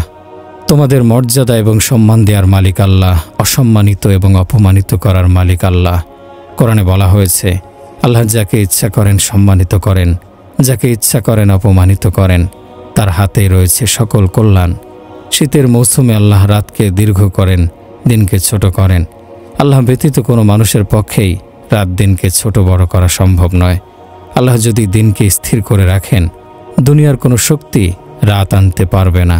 আল্লাহ যদি রাতকে স্থির করে রাখেন, দুনিয়ার কোনো শক্তি সূর্যোদয় ঘটিয়ে দিনের সৃষ্টি করতে পারবে না। কাজেই হে মানব জাতি, তোমরা মহান আল্লাহর শুকরগুজারি করো, তার প্রতি কৃতজ্ঞতা প্রকাশ করো। আমার ভাইয়েরা, আমাদের প্রতি আল্লাহর রাসূল মুহাম্মদ সাল্লাল্লাহু আলাইহি সাল্লামের অসামান্য অনুগ্রহ। তিনি আমাদেরকে শিক্ষা দিয়েছেন লা ইলাহা ইল্লাল্লাহু মুহাম্মাদুর রাসূলুল্লাহ, অর্থাৎ আল্লাহ ব্যতীত কোনো মাবুদ নেই এবং মুহাম্মদ সাল্লাল্লাহু আলাইহি সাল্লাম আল্লাহর রাসূল। এই কালেমার মাধ্যমে রাসূল আমাদেরকে শিখিয়েছেন যে আল্লাহ ব্যতীত কোনো মাবুদ নেই। এই কালেমার মাধ্যমে তিনি আমাদেরকে শিখিয়েছেন মুশকিল আহসান করার মতো কেউ নেই আল্লাহ ব্যতীত। এই কালেমার মাধ্যমে তিনি আমাদেরকে শিখিয়েছেন সাহায্য করার মতো কেউ নেই আল্লাহ ব্যতীত। এই কালেমার মাধ্যমে তিনি আমাদেরকে শিখিয়েছেন আল্লাহ ব্যতীত অন্য কোনো রিজিকদাতা নেই। এই কালেমার মাধ্যমে তিনি আমাদেরকে শিখিয়েছেন ইবাদত বন্দিগি অনুগত্য একমাত্র আল্লাহরই করতে হবে। এই কালেমার মাধ্যমে তিনি আমাদেরকে শিখিয়েছেন আল্লাহ ব্যতীত আমাদের প্রতি দয়া করার, আমাদের হেফাজত করার, রক্ষা করার মতো অন্য কেউ নেই। এই কালেমার মাধ্যমে তিনি আমাদের শিখিয়েছেন ক্ষমা করার মতো অন্য কেউ নেই আল্লাহ ব্যতীত। এই কালেমার মাধ্যমে তিনি আমাদেরকে শিখিয়েছেন শুরুতে, শেষে, প্রকাশ্যে, গোপনে আল্লাহ ব্যতীত কেউ নেই। তিনি আমাদেরকে শিখিয়েছেন অন্তর থেকে উচ্চারিত দোয়া শোনার মতো এবং কবুল করার মতো সত্তা আল্লাহ ব্যতীত অন্য কেউ নেই। এই কালেমার মাধ্যমে তিনি আমাদেরকে শিখিয়েছেন অন্ধকারে যিনি দেখতে পান তিনি হচ্ছেন মহাপরাক্রমশালী আল্লাহ। এই কালেমার মাধ্যমে তিনি আমাদেরকে শিখিয়েছেন সমুদ্রের গভীরতায় কি আছে সেটা একমাত্র যিনি দেখতে পান তিনি আল্লাহ। বিশ্বের সর্বত্র সব মানুষের শাহরগের চেয়ে কাছে যিনি অবস্থান করেন তিনি আল্লাহ। একথা রাসূল মুহাম্মদ সাল্লাল্লাহু আলাইহি সাল্লাম আমাদেরকে শিখিয়েছেন। মহান আল্লাহ ভূগর্ভে প্রথিত ধনভাণ্ডার দেখতে পান, পাহাড় সমূহের গুহায় কি আছে তিনি দেখতে পান, মহাশূন্যে কি আছে একমাত্র আল্লাহ দেখেন এবং জানেন। আকাশ পাতাল, সমুদ্র, উদয়াচল অস্তাচল অর্থাৎ পূর্ব পশ্চিম এবং উত্তর দক্ষিণের মালিকানা আল্লাহর। আল্লাহ এক, অদ্বিতীয়, তার কোনো শরিক নেই, কোনো অংশীদার নেই। আমাদের নবী মুহাম্মদ সাল্লাল্লাহু আলাইহি ওয়াসাল্লাম যদি না থাকতেন তাহলে আমরা আল্লাহর পরিচয় জানতাম না। নবী মুহাম্মদ সাল্লাল্লাহু আলাইহি সাল্লাম না থাকলে দুনিয়ার মানুষ নামাজ আদায় করত না। তিনি না থাকলে গরিব দুঃখীদের মধ্যে দান খয়রাতের রেওয়াজ থাকতো না। তিনি না থাকলে তাকওয়া বা খোদাভীতি নামে কিছু থাকতো না। তিনি না থাকলে সতীত্ব, পবিত্রতা, পরিচ্ছন্নতার গুরুত্ব কেউ বুঝত না। নারী পুরুষের মধ্যে পশুদের মতোই যৌন সম্পর্ক স্থাপিত হতো। তিনি না থাকলে মক্কায় আল্লাহর ঘরে কেউ হজ পালন করত না। আমার ভাইয়েরা, যিনি এত মহান, যার এত পরাক্রম এবং ক্ষমতা, তিনি যদি সঙ্গে থাকেন তবে কি আমাদের সব কাজ সহজে সম্পন্ন হবে না? যৌবনে, বার্ধক্যে আল্লাহকে যারা সঙ্গে রাখে তাদের জীবন সৌভাগ্যে পরিপূর্ণ হয়ে যায়। আল্লাহর সঙ্গে সম্পর্ক স্থাপন করা হলে, আল্লাহর নিকট সাহায্য চাইলে তিনি ফিরিয়ে দেবেন না। আল্লাহ প্রতিটি মানুষের সব কিছু জানেন। অন্য কারো পক্ষে অন্যের বিষয়ে সব কিছু জানা কিছুতেই সম্ভব হয় না। আল্লাহর সঙ্গে সম্পর্ক স্থাপনের পর আল্লাহর নিকট কিছু চাওয়া হলে তিনি বলেন, বান্দাকে খালি হাতে ফিরিয়ে দিতে আমার লজ্জা হয়। এটাই আল্লাহর সঙ্গে সম্পর্ক স্থাপনের সুফল। মনের কথা মুখে প্রকাশ করা যায় একমাত্র আল্লাহর নিকট, তিনিই সব শোনেন। মালিক ইবনে দিনার একবার নদীপথে একটি জাহাজে ভ্রমণ করছিলেন। সেই জাহাজের একজন লোকের একটি হীরা চুরি হয়ে গিয়েছিল। মালিক ইবনে দিনারকে সন্দেহ করা হলো। সেই জাহাজে বিখ্যাত ওলি জুন্নুন মিসরিও ছিলেন। তিনি উত্তেজিত লোকদের থামিয়ে বললেন, আপনারা থামুন, আমি ওর সঙ্গে কথা বলছি। জুন্নুন মিসরি মালিক ইবনে দিনারকে বললেন, ওরা সন্দেহ করছে তুমি হারিয়ে যাওয়া হীরা চুরি করেছ। যদি তাই হয়ে থাকে তবে ওদের হীরা ওদের দিয়ে দাও। মালিক ইবনে দিনার কোনো জবাব না দিয়ে আকাশের প্রতি তাকালেন। রাসূলুল্লাহ সাল্লাল্লাহু আলাইহি সাল্লাম বলেছেন, এমন একটা সময় আসবে যখন মানুষ অর্থ সম্পদ সঞ্চয়ে আগ্রহী হবে। যৌন কামনা চরিতার্থ করার জন্য নারীদের পেছনে ছুটবে। সুস্বাদু খাদ্য খাওয়ার জন্য মানুষ লালায়িত হবে। মানুষের আকৃতিতে তারা হবে আসলে পশু। মালিক ইবনে দিনার এক সময়ে মদ পান করতেন, মদে বেহুশ হয়ে থাকতেন। তারপর মহান আল্লাহ তাকে হেদায়েত দিলেন। কঠোর সাধনায় এবং পরিশ্রমে মালিক ইবনে দিনার আল্লাহর সঙ্গে সম্পর্ক স্থাপন করলেন। সমুদ্র পথের ভ্রমণে মালিক যখন আকাশের প্রতি তাকালেন তখন জাহাজের চারদিকে দেখা গেল শত শত মাছ ভেসে উঠেছে। সব মাছের মুখে একটি হীরা। মালিক ইবনে দিনার জুন্নুন মিসরিকে দেখিয়ে বললেন, আপনাদের চুরি যাওয়া কোনটি ওই সব মাছ থেকে নিয়ে নিন। এ কথা বলে মালিক ইবনে দিনার জাহাজ থেকে নেমে পানির উপর দিয়ে হেঁটে চলে গেলেন। হাদিসে রয়েছে, যার অন্তরে সরিষার দানার সমপরিমাণ তাওয়াক্কুল থাকবে সে পানির উপর দিয়ে চলাচল করতে সক্ষম হবে। পানি তাকে ডুবাবে না, বরং রাস্তা করে দেবে। আমার ভাইয়েরা, দুনিয়ার জীবন হচ্ছে সংক্ষিপ্ত। যা কিছু নেক আমল করার এই জীবনই করতে হবে। আমাদের অবস্থা হচ্ছে, যখন আমরা বিপদের সম্মুখীন হই তখন আমাদের আল্লাহর কথা মনে পড়ে। একটা ঐতিহাসিক ঘটনার বিবরণ আপনাদের শোনাচ্ছি। মোগল সম্রাট বাবরের নাম কে না জানে। প্রথম জীবনে বাবরের জীবন দর্শন ছিল এরকম: হে বাবর, জীবনে আনন্দ করো, মৌজ করো, কারণ এ জীবন তো পুনরায় পাওয়া যাবে না। ভারতবর্ষ অভিযানের সময় বাবরের সঙ্গে ছিল 12,000 সৈন্য। এরা ছিল মুসলমান। ভারতের সীমানায় পৌঁছার পর রানা সিংহে বাবরকে বাধা দেয়। রানার সঙ্গে সৈন্য সংখ্যা ছিল 1,25,000। সম্রাট বাবর শৌখিন মানুষ ছিলেন। দামি পাত্রে দামি মদ পান করতেন, কিন্তু বিপদের সম্মুখীন হয়ে তিনি সর্বশক্তিমান আল্লাহর নিকট আত্মসমর্পণ করলেন।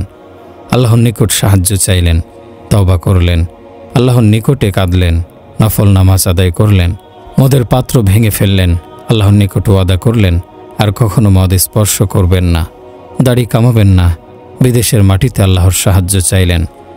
আল্লাহ বাবরের তওবা কবুল করলেন। রণাঙ্গনে অসম্ভব সম্ভব হলো। 1,25,000 সৈন্যের মোকাবেলায় 12,000 মুসাফির সৈন্য জয়লাভ করল। রানা সিংহে রণাঙ্গনে পরাজিত এবং নিহত হল। ভারতের সিংহাসনে সমাসীন হলেন মুঘল সেনাপতি বাবর। তিনি সম্রাট উপাধি ধারণ করলেন।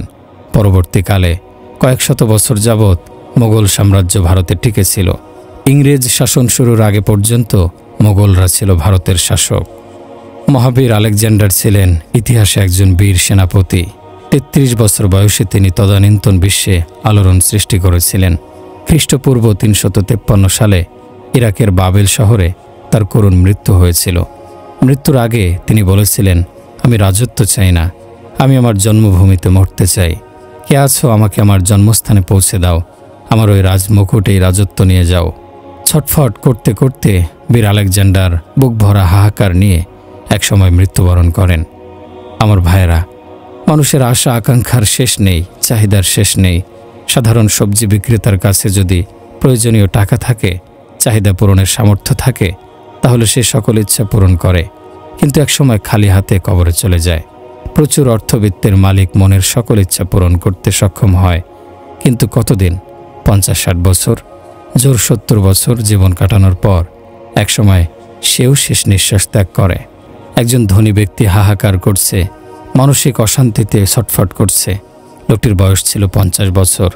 সে আফসোস করে বলছিল, জীবন তো শেষই হয়ে গেল, আর কতদিন বেঁচে থাকব? মৃত্যুর পর কি হবে? ভাইরা আমার, মানুষ যতই ক্ষমতার দাপট দেখাক না কেন, প্রকৃতপক্ষে তারা বড়ই অসহায়। দুনিয়ার অঢেল ধন সম্পদের মালিক হলেও আল্লাহর সঙ্গে যাদের সম্পর্ক স্থাপিত হয় না, তারা মনে শান্তি পায় না। মৃত্যু থেকে কারো মুক্তি নেই, কোনোভাবেই মৃত্যুকে ঠেকানো যায় না। কিসরা খসরু পারভেজের পুত্র ছিলেন সম্রাট নওশেরওয়া। এই সম্রাট পিতা খসরু পারভেজকে হত্যা করে সিংহাসন দখল করেন। খসরু পারভেজ ছিলেন ইরানের শাসনকর্তা। কিসরা উপাধি ধারণ করে তিনি রাজ্য শাসন করেন, কিন্তু পুত্রের হাতে তাকে নিহত হতে হয়েছিল। ইসলামী সাম্রাজ্যের অন্যতম শাসক ছিলেন সুলতান আব্দুর রহমান নাসের। 300 হিজরিতে তিনি এক বিরাট প্রাসাদ নির্মাণের পরিকল্পনা করেন। 10,000 শ্রমিক 25 বছরে সেই প্রাসাদ তৈরির কাজ শেষ করেন।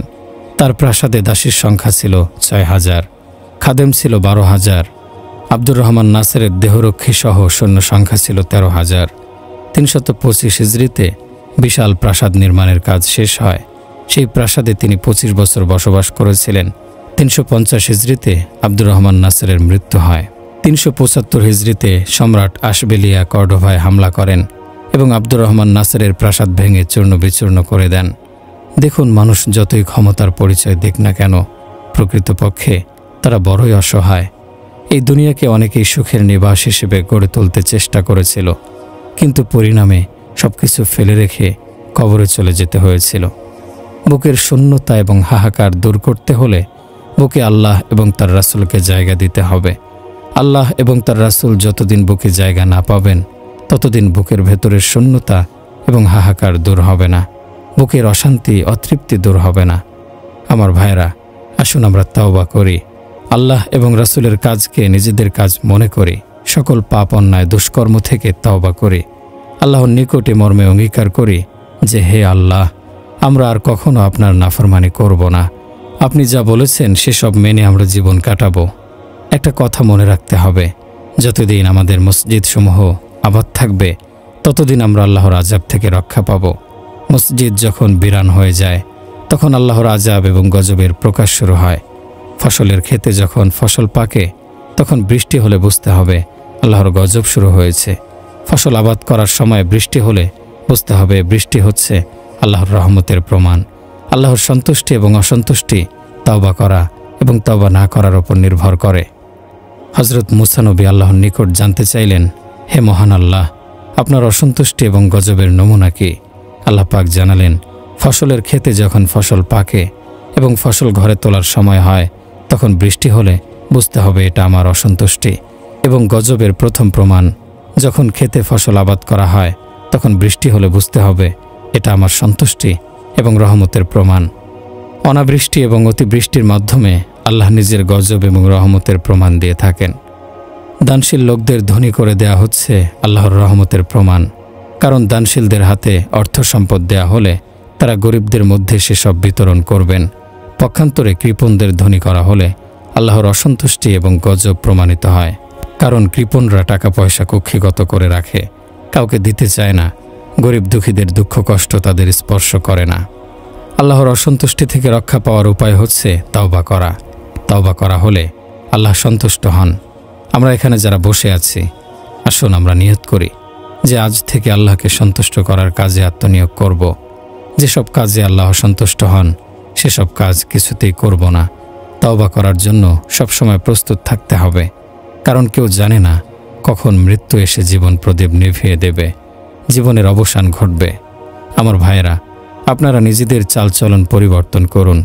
এখনই আমাদের তওবা করা আবশ্যক। নিজেরা তওবা করুন, অন্য চেনা পরিচিত লোকদের তওবা করতে উদ্বুদ্ধ করুন। এখন আর চুপচাপ বসে থাকার সময় নেই। কবে কোথায় আযাবের গজবের পাথর বৃষ্টি শুরু হবে কেউ জানে না। এখানে যারা বসে আছেন তাদের উদ্দেশ্যে বলছি, আপনারা নিজেদের কর্তব্য সম্পর্কে সচেতন হন, অন্যদেরকে সচেতন করুন। কিভাবে নবীর সামনে চেহারা দেখাবেন ভেবে দেখেছেন? যে নবী সাল্লাল্লাহু আলাইহি সাল্লাম সারা জীবন উম্মতের জন্য কেঁদেছেন, তার কথা স্মরণ করুন। মৃত্যুর সময়েও তিনি উম্মতের কথা চিন্তা করেছেন। আজরাইলের নিকট জানতে চেয়েছেন আমার মৃত্যুর পরে আমার উম্মতের সাথে কিরূপ আচরণ করা হবে। মহান আল্লাহ জিবরাইল আলাইহিস সালাম ফেরেশতার মাধ্যমে তার নবীকে আশ্বস্ত করেছিলেন, বলেছিলেন আপনার উম্মতকে একলা ফেলে রাখা হবে না, আমি তাদের প্রতি রহমতের দৃষ্টি দেব। তারপর নবী করিম সাল্লাল্লাহু আলাইহি সাল্লাম শেষ নিঃশ্বাস ত্যাগ করতে রাজি হয়েছিলেন, নিজের রুহু আজরাইলের হাতে তুলে দিয়েছিলেন। আমার ভাইয়েরা, আপনাদের সব কাজের প্রতি আল্লাহ দৃষ্টি দিচ্ছেন। আপনারা নিজেদের দায়িত্ব এবং কর্তব্য পালন করুন, তওবা করুন, তারপর আল্লাহর দ্বীনের প্রচারে মনোনিবেশ করুন। মানুষকে সাহায্য করুন। কি পেলাম, কি কতটা সুনাম করলো ওসব চিন্তা করবেন না। আপনাদের কাজের উদ্দেশ্য হতে হবে মহান আল্লাহর সন্তুষ্টি অর্জন করা। নবুয়তের কাজ নিয়ে আপনারা মানুষের কাছে যান। যে আল্লাহর জন্য কাজ করছেন তিনি আপনাদের দেখছেন, তিনি আপনাদের বিনিময় দেবেন। একজন সাহাবী বসে কাঁদছিলেন, বলছিলেন, হে আল্লাহ, আপনার নবী বলেছেন আল্লাহর রাস্তায় অর্থ সম্পদ দাও। আমার কাছে তো দেওয়ার মতো কোনো অর্থ সম্পদ নেই। যেসব মুসলমান আমাকে অপমান করেছে, বেইজ্জত করেছে, কিয়ামতের দিন আমি তাদের নিকট থেকে বদলা নিতে পারবো। তাদের নিকট থেকে রোজ কিয়ামতে যেসব নেকি পাওয়ার কথা রয়েছে সেসব নেকি আমি আপনার রাস্তায় দান করলাম। যারা আমাকে অপমান করেছে, বেইজ্জত করেছে, আমি তাদেরকে ক্ষমা করে দিলাম। হে আল্লাহ, আমার এই দান, এই সদকা আপনি কবুল করুন। পরদিন ফজরের নামাজের পর রাসূলুল্লাহ সাল্লাল্লাহু আলাইহি সাল্লাম সাহাবাদের নিকট জানতে চাইলেন, গত রাতে কে সদকা করেছে বলো। সেই সাহাবী উঠে দাঁড়ালেন। রাসূল জানালেন, শোনো, আল্লাহর দরবারে তোমার সদকা কবুল হয়েছে। যেসব দানশীল ধনী আল্লাহর পথে দান করেছে, রোজ কিয়ামতে আল্লাহ তাদেরকে জান্নাতুল ফেরদাউস দান করবেন। কৃপণরা সেখানে প্রবেশাধিকার পাবে না। ভাইরা আমার, আপনারা সাধ্যমতো আল্লাহর রাস্তায় অর্থ সম্পদ দান করুন। যারা আল্লাহর রাস্তায় বের হয়েছে তাদের মধ্যে অসহায় গরিবদের অর্থ সাহায্য দিন। ভাইরা আমার, মৃত্যু নির্ধারিত সময় অবশ্যই আসবে। কারো ক্ষমতা নেই মৃত্যুকে ঠেকাতে পারে। জমিন যদি ফেটে যায়, ভূমিকম্প যদি এসে পড়ে, কি উপায় হবে? কাজে আসুন আমরা এখনই তওবা করি। মহাবীর আলেকজান্ডার ইরাকের বাবেল শহরে মৃত্যুবরণ করেছিলেন। ম্যালেরিয়া জ্বরে তার মৃত্যু হয়েছিল। মৃত্যুর আগে জন্মভূমি ম্যাকডোনিয়া যাওয়ার জন্য ছটফট করেছিলেন, কিন্তু আল্লাহ তাকে সে সুযোগ দেননি। আলেকজান্ডার নিজের রাজমুকুট, সবকিছুর বিনিময়ে মাতৃভূমিতে ফিরতে চেয়েছেন, কিন্তু মহান আল্লাহ তাকে সেই সুযোগ দেননি। তার জীবনের শেষ ইচ্ছা পূরণ হয়নি, মৃত্যু তাকে ক্ষমা করেনি। হিন্দুরা শ্মশানে মৃতদেহ পুড়িয়ে ছাই করে দেয়। গ্রিক দেশের লোকদেরও মৃত্যুর পরে আগুনে পুড়িয়ে ছাই করে দেয়া হতো। মহাবীর আলেকজান্ডারের মৃতদেহ ইরাকের বাবেল শহরে পুড়িয়ে ছাই করে দেয়া হয়েছিল। বীর আলেকজান্ডারের পুত্রকে আগেই হত্যা করা হয়েছিল।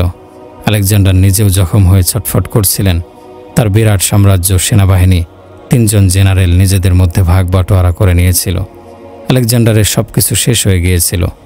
কোরআনে আল্লাহ বলেছেন, নির্ধারিত সময়ে যখন মৃত্যু আসে তখন সে মৃত্যুকে কেউ ঠেকাতে পারে না। আমার ভাইয়েরা, সমগ্র সৃষ্টির পেছনে সর্বশক্তিমান আল্লাহর কুদরত বিদ্যমান। আমাদের দেহে রুহ যেমন সক্রিয়, প্রত্যেক সৃষ্টির মধ্যে তেমনি সক্রিয় রয়েছেন মহান আল্লাহ। শক্তিশালী জিব্রাইল থেকে ছোট একটি সৃষ্টিও আল্লাহর কুদরতের পরিচয় প্রদান করে। আরশ থেকে শুরু করে জমিনের প্রতিটি সৃষ্টিও মহান আল্লাহর প্রশংসা এবং গুণগান করে চলেছে। অথচ মানুষ মহান আল্লাহর প্রশংসার ক্ষেত্রে উদাসীন। কোরআনে কারিমে বলা হয়েছে, প্রতিটি জিনিস মহান আল্লাহর প্রশংসা করছে, কিন্তু তোমরা তাদের করা প্রশংসা বুঝতে পারো না। প্রতিটি জিনিস তোমার প্রতিপালকের সালাত এবং তাসবিহ পাঠ করে। অতঃপর তিনি আকাশের প্রতি মনোযোগী হন এবং পর্যায়ক্রমে 7টি আকাশ সৃষ্টি করেন। সব কিছুর মধ্যে আল্লাহর আদেশ কার্যকর রয়েছে। আল্লাহ যদি জমিন থেকে নিজের আদেশ প্রত্যাহার করে নেন, তাহলে জমিন ঘন্টায় 6000 মাইল বেগে সূর্যের দিকে চলতে থাকবে। সূর্য পৃথিবী থেকে 9,30,00,000 মাইল দূরে রয়েছে। জমিন কয়েক সপ্তাহে সূর্যের কাছে পৌঁছবে। সূর্যের কিরণ 3,00,000 মাইল বেগে বের হয়। সূর্যের উপরিভাগের উত্তাপ 12,000 ফারেনহাইট। সূর্যের ভেতরের উত্তাপের পরিমাণ 15 থেকে 27 মিলিয়ন। এই উত্তাপে আমেরিকা, রাশিয়ার মতো দেশ সূর্যের ভেতরে ঢুকে পড়ে যাবে। এই পৃথিবীতে প্রত্যেক জিনিসের মধ্যে আল্লাহর আদেশ কার্যকর রয়েছে। কোরআনে বলা হয়েছে, আল্লাহ তোমাদের জন্য সমুদ্র সৃষ্টি করেছেন এবং তোমাদের জন্য দিবস সৃষ্টি করেছেন। সূর্যের কথা বলছিলাম। সূর্যকে যদি আরও উত্তপ্ত করা হতো তাহলে আমাদের জন্য বিপদের কারণ হতো। যদি সূর্যকে শীতল করে দেয়া হতো তাহলে আমরা ধ্বংস হয়ে যেতাম। সূর্যকে উত্তপ্ত রাখার জন্য আল্লাহর জ্বালানির প্রয়োজন হয় না। আল্লাহর একটি আদেশে সূর্যে পরিক্রমণ করছে। সূর্য পৃথিবী থেকে 12 লাখ গুণ বড়। সূর্যের মজলুজি গতিবেগ হচ্ছে ঘন্টায় 6 লাখ মাইল। সূর্যের কোনো ইঞ্জিন নেই, কোনো জ্বালানি নেই, শুধুমাত্র আল্লাহর আদেশের কারণে সূর্য পরিচালিত হচ্ছে। আমার ভাইয়েরা, কালেমা আমাদের নিকট দাবি করে যে দুনিয়ার সব কিছু থেকে মনোযোগ সরিয়ে আমরা শুধুমাত্র মহান আল্লাহর প্রতি মনোযোগী হব। কালেমা শুধু মুখে উচ্চারণ করাই যথেষ্ট নয়। আবু জাহেল যদি জানত যারা কালেমা পাঠ করেছে তারা ভবিষ্যতে সুন্দর জীবন কাটাবে, সফল হবে, তাহলে সেও কালেমা পড়ত। কিন্তু সে দেখছিল কালেমা পড়লে সমাজের নেতৃত্ব কর্তৃত্ব হাতছাড়া হয়ে যাচ্ছে, সব কিছু চলে যাচ্ছে। আবু জাহেল বুঝতে পারেনি অদেখা আল্লাহর শক্তি, তার কুদরতের ক্ষমতা কত অসাধারণ। অন্তর যদি ঈমানের আলোয় আলোকিত না হয় তাহলে মানুষ নিজের সব কিছু উৎসর্গ করতে প্রস্তুত হতে পারে না। অতীতের সকল নবীর দাবি ছিল এটাই যে মহান আল্লাহকে মানতে হবে, নিজেদের ইচ্ছা আকাঙ্ক্ষা আল্লাহর আদেশ নিষেধের সামনে সমর্পণ করতে হবে।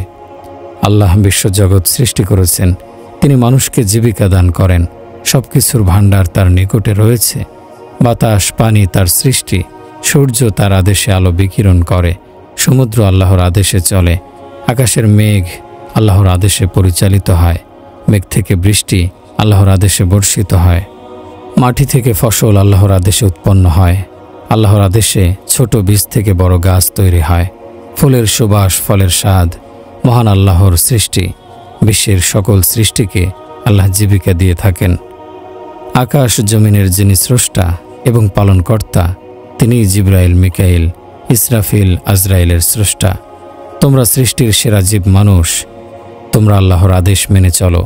তোমাদের অর্থ উপার্জনে আল্লাহর দেয়া সীমারেখা অনুসরণ করো। আল্লাহ কোরআনে বলেছেন, ফাতাওয়াক্কাল আলাল্লাহ, তোমরা আল্লাহর উপর ভরসা করো, সেই সত্তার উপর নির্ভর করো, ভরসা করো, যিনি চিরঞ্জীব, যিনি কখনো মৃত্যুবরণ করবেন না। তিনি অন্যদের মৃত্যু দান করেন, কিন্তু নিজে অমর, তার মৃত্যু নেই। অন্যদের খাওয়ান, নিজে খান না। অন্যদের ঘুমের ব্যবস্থা করেন, নিজে ঘুমান না। তিনি ধনী, তিনি কারো মুখাপেক্ষী নন। তিনি সৃষ্টি করেছেন, তাকে কেউই সৃষ্টি করেনি। তিনি বিজয়ী, কখনো তিনি পরাজিত হন না। তিনি অন্যকে সাহায্য করেন, তার সাহায্যের প্রয়োজন নেই। তিনি মহাপরাক্রমশালী, মহাশক্তিশালী। আল্লাহর পবিত্রতা বর্ণনা করো, তার তাসবিহ পাঠ করো। মহান এবং পরাক্রমশালী আল্লাহর উপরে ভরসা করো। আমার রহমত আমার গজবের চেয়ে অগ্রসর। সবসময় আল্লাহর প্রতি অনুগত থাকো। নিজেদের ব্যক্তিগত জীবনে, পারিবারিক জীবনে, সামাজিক জীবনে আল্লাহর আনুগত্য করার জন্য আদেশ দেয়া হয়েছে।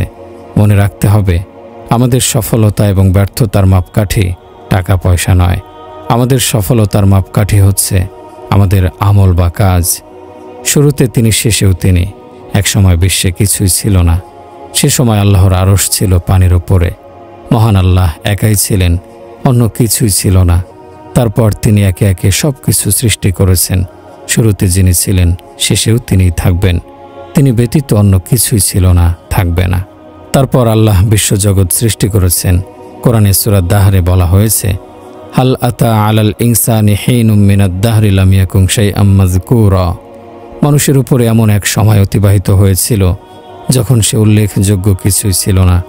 হে মানুষ, সেই সময়ের কথা স্মরণ করো যখন কেউ ছিল না, কিছু ছিল না। আকাশ ছিল না, জমিন ছিল না, তোমাদের কারো অস্তিত্বই ছিল না। ইন্না রাব্বাকুমুল্লাহুল্লাযী খালাকাস সামাওয়াতি ওয়াল আরদি ফি সিত্তাতি আইয়ামিন সুম্মা ইসতাওয়া আলাল আরশ। তারপর তোমাদের প্রতিপালক আল্লাহ 6 দিনে আকাশ জমিন সৃষ্টি করেছেন। সৃষ্টির পর তিনি আরশে আজিমে সমাসীন হয়েছেন। তারপর সূর্য এবং চাঁদকে সৃষ্টি জগতের অনুগত করে দিয়েছেন। তৃতীয় পর্যায়ে আল্লাহ সকল ফেরেশতাকে সৃষ্টি করেছেন। নূর দ্বারা ফেরেশতাদের সৃষ্টি করেছেন। তাদেরকে পাখা দিয়েছেন, কারো 2টি পাখা, কারো 4টি, কারো 1000, কারো 600। চতুর্থ পর্যায়ে আল্লাহ ফেরেশতাদের মতামত জানতে চেয়ে বললেন, ইন্নী জাইলুন ফিল আরদি খলিফা, পৃথিবীতে আমি আমার প্রতিনিধি সৃষ্টি করতে চাই। কিন্তু ফেরেশতারা আপত্তি করল।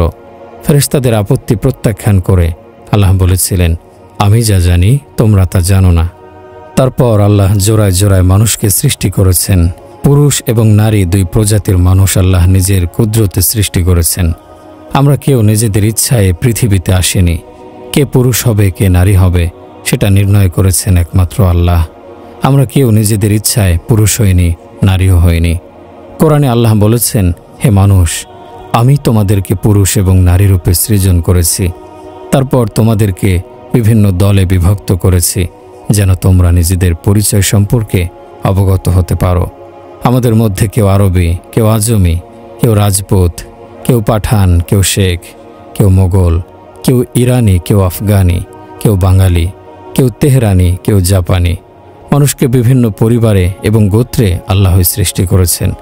মানুষের সাদা কালো শ্যামল রং একমাত্র আল্লাহর সৃষ্টি। মানুষের আকৃতি প্রকৃতি মহান আল্লাহর সৃষ্টি। তিনি যাকে যেমন ইচ্ছা আকৃতি দিয়েছেন, সুন্দর করা, কুৎসিত করা, এসব আল্লাহর ইচ্ছা এবং কুদরত।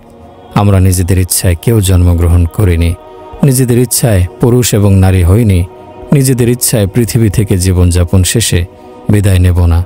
জীবন মৃত্যুর একমাত্র মালিক আল্লাহ। আমাদের প্রত্যেকেরই মৃত্যুর তারিখ এবং সময় নির্ধারণ করা রয়েছে। সেই নির্দিষ্ট সময়ে মৃত্যু আসবে। কুল্লু নাফসিন যায়িকাতুল মাউত, প্রত্যেক প্রাণীকে মৃত্যুর স্বাদ গ্রহণ করতে হবে। এখানে পুরুষ এবং নারীর মধ্যে পার্থক্য করা হয়নি, বরং বলা হয়েছে প্রত্যেক প্রাণীকে মৃত্যুর স্বাদ গ্রহণ করতে হবে। প্রাণীর মধ্যে শুধু মানুষ নয়, বরং অন্য সব জীবজন্তু অন্তর্ভুক্ত রয়েছে। জন্ম এবং মৃত্যুর ওপরে কারো নিয়ন্ত্রণ নেই আল্লাহ ব্যতীত। জন্মের পরে মৃত্যু পর্যন্ত কিছু সময় মানুষকে পৃথিবীতে বসবাসের জন্য সময় দেয়া হয়েছে। এই জীবনযাপনের মধ্যে আল্লাহ যাচাই করে নেবেন কারা তার অনুগত্য করে আর কারা তার নাফরমানি করে, অবাধ্যতা করে। আল্লাহ যদি ইচ্ছা করতেন তাহলে কোনো পুরুষ কোনো নারী অবাধ্য হতো না। নাফরমান হতো না। আল্লাহ যদি চাইতেন তাহলে কেউ অবাধ্য হতো না, কাফের হতো না, কিন্তু আল্লাহ তা চাননি। তিনি মানুষকে স্বাধীনতা দিয়েছেন, ভালো মন্দ পাপপুণ্য দেখিয়ে দিয়েছেন, জান্নাত রেখেছেন, জাহান্নাম রেখেছেন, সব কিছুই তিনি সুচিন্তিতভাবে করেছেন। আল্লাহ যদি চাইতেন তবে বিশ্বের সব মানুষ হেদায়েত প্রাপ্ত হতো, কেউ কাফের মুশরিক হতো না। আল্লাহ আকাশ জমিনকে মজবুতভাবে ধারণ করে রেখেছেন এবং সুষ্ঠুভাবে পরিচালনা করছেন। কোরআনে বলা হয়েছে, হে মানুষ, তোমাদেরকে সৃষ্টি করা কঠিন নাকি আকাশ সৃষ্টি করা কঠিন? তোমাদের ব্যবস্থাপনা কঠিন নাকি আকাশ জমিনের ব্যবস্থাপনা কঠিন? আমি আকাশ তৈরি করেছি, তাকে উচ্চতায় স্থাপন করেছি, জমিনকে বিছানার মতো করেছি, জমিনের বুকে পাহাড়কে স্থাপন করেছি, বৃক্ষ তরুলতা তৈরি করেছি, নদী ঝর্ণা তৈরি করেছি তোমাদের জন্য এবং তোমাদের গৃহপালিত পশুদের জন্য মিঠা পানির ব্যবস্থা করেছি। আল্লাহ বলেন, আমি আকাশ এবং জমিনকে আমার আনুগত্য করতে বলেছিলাম, তারা আমার কথা মেনে নিয়েছে এবং আমার আনুগত্য করেছে। মহান আল্লাহ 7 আসমান 7 জমিন সৃষ্টি করেছেন। তিনি 7 আসমানের বাদশাহ, 7 জমিনের বাদশাহ। তিনি রব্বুল মাশরিকাইন অর্থাৎ পূর্ব প্রান্তসমূহের বাদশাহ এবং রব্বুল মাগরিবাইন অর্থাৎ পশ্চিম প্রান্তসমূহের বাদশাহ। সামনে পেছনে উপরে নিচে, পূর্বে পশ্চিমে উত্তরে দক্ষিণে সর্বত্র মহান আল্লাহর আদেশ নিষেধ অনুযায়ী সবকিছু পরিচালিত হয়ে থাকে। যে চোখ বেগানা নারীদের দেখে না, মহান আল্লাহ সেই চোখকে নিজের নূর দেখান। পক্ষান্তরে যে চোখ বেগানা নারীদের দেখে, শরীয়ত বিরোধী কাজে যে চোখের দৃষ্টি ব্যবহার করা হয়, আল্লাহ সে চোখের নূরের আলো কেড়ে নেন। যে কান গান শোনে না, সেই কানে আল্লাহ নিষ্প্রাণ জিনিসের করা আল্লাহর জিকিরের ধ্বনি শোনান।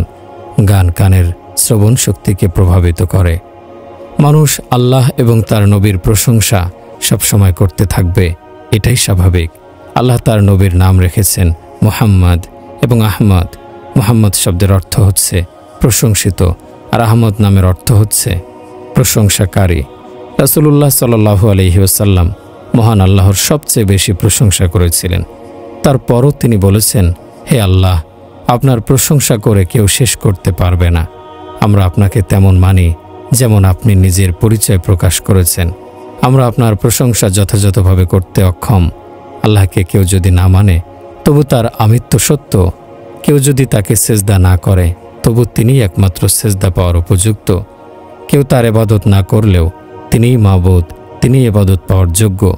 কেউ তাকে বড় না বললেও তিনিই বড়, তিনিই শ্রেষ্ঠ। বিশ্বের সব মানুষ আল্লাহর শ্রেষ্ঠত্ব বয়ান করলেও তার শ্রেষ্ঠত্ব বৃদ্ধি পাবে না। কেউ তার শ্রেষ্ঠত্ব বয়ান না করলেও তার শ্রেষ্ঠত্ব কমবে না। আমরা আল্লাহকে সেজদা করলেই তার মর্যাদা বৃদ্ধি পাবে না, বরং আল্লাহকে সেজদা করা হলে আমাদের জীবন সার্থক হবে, জীবন ধন্য হবে। মাখলুকের সবচেয়ে বড় নেক আমল হচ্ছে মহান আল্লাহর প্রশংসা করা। কোরআনের প্রথম সূরা, সূরা ফাতিহায় আল্লাহ বলেছেন, সকল প্রশংসা মহান আল্লাহর জন্য, যিনি বিশ্ব জগতের প্রতিপালক। মাখলুকের সামনে আমরা যদি আল্লাহর প্রশংসা করি, এতে আল্লাহ আমাদের প্রতি খুশি হবেন এবং আমাদের জীবিকা বৃদ্ধি করে দেবেন। হযরত মূসা আলাইহিস সালামের হাতে ছিল লাঠি। আল্লাহ তার নবীকে আদেশ দিলেন সেই লাঠি মাটিতে রাখার জন্য।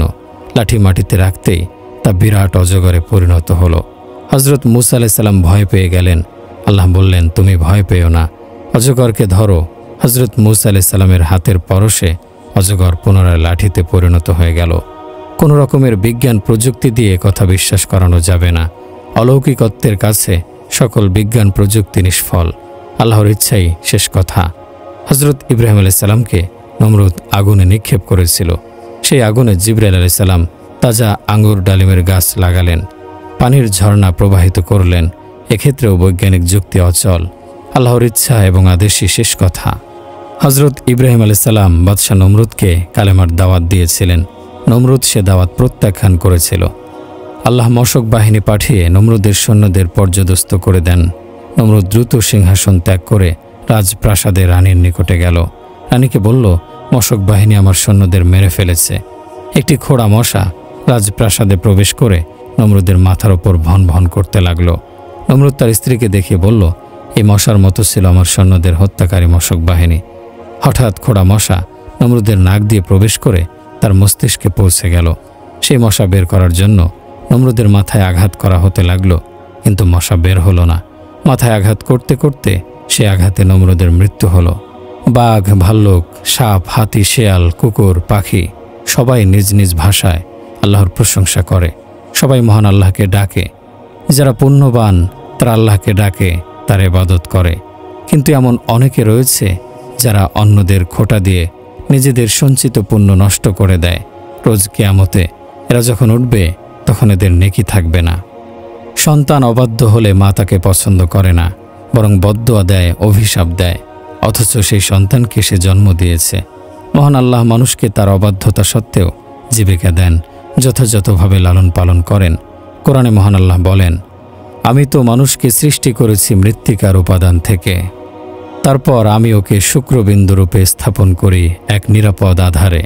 পরে আমি শুক্রবিন্দুকে পরিণত করি আলাকে, তারপর আলাককে পরিণত করি পিণ্ডে, এবং পিণ্ডকে পরিণত করি অস্থিপঞ্জরে, তারপর অস্থিপঞ্জরকে ঢেকে দিই গোশত দ্বারা, অবশেষে উহাকে গড়ে তুলি অন্য এক সৃষ্টিরূপে। অতএব সর্বোত্তম স্রষ্টা আল্লাহ কত মহান! অসামান্য দয়ার মালিক আল্লাহ। বান্দার শত রকমের অবাধ্যতা সত্ত্বেও তিনি তাদেরকে ক্ষমা করেন, তাদের তাওবা কবুল করেন। তাওবা করার প্রাক্কালে আল্লাহ আসমানের ফেরেশতাদের জানিয়ে দেন যে আমার অমুক বান্দা তওবা করার জন্য আসছে। হে ফেরেশতাগণ, তোমরা আসমান জুড়ে আলোকসজ্জার ব্যবস্থা করো। যারা অনেক অর্থ সম্পদের মালিক তাদেরকে অহংকার করতে দেখা যায়। পুণ্যবানদের পুণ্যের অহংকার অর্থবিত্তের মালিকদের অহংকারের চেয়ে ভয়ানক বিষয়। কোনো পুণ্যবান যদি অন্য কোনো মানুষের প্রতি অবজ্ঞার দৃষ্টিতে তাকায় তাহলে তার পুণ্য নষ্ট হয়ে যায়, যদিও তার পুণ্য বিশ্বজগতের সর্বত্র সেজদার পুণ্যের সমানও হয়ে থাকে। আল্লাহ এরকম পুণ্যবানকে অত্যন্ত ঘৃণা করেন। নিজের সন্তানকে আমরা যদি প্রহার করি সে কাজের যুক্তি দিয়ে থাকি, আমার সন্তানকে আমি মেরেছি, এতে কার কি? কিন্তু অন্য কেউ যদি আমার সন্তানের প্রতি অবজ্ঞার দৃষ্টিতে তাকায় তবু আমাদের কষ্ট হয়। আল্লাহ আমাদের সৃজনকারী, পালনকারী। তিনি আমাদেরকে যে কোনো শাস্তি দিতে পারেন, কিন্তু আল্লাহর কোনো পাপী বান্দাকেও যদি কেউ অবজ্ঞা করে, তুচ্ছ তাচ্ছিল্য করে, আল্লাহ সেটা বরদাস্ত করেন না। কোনো পুণ্যবানের জন্য শোভনীয় নয় যে সে কোনো পাপীকে অবজ্ঞা করবে।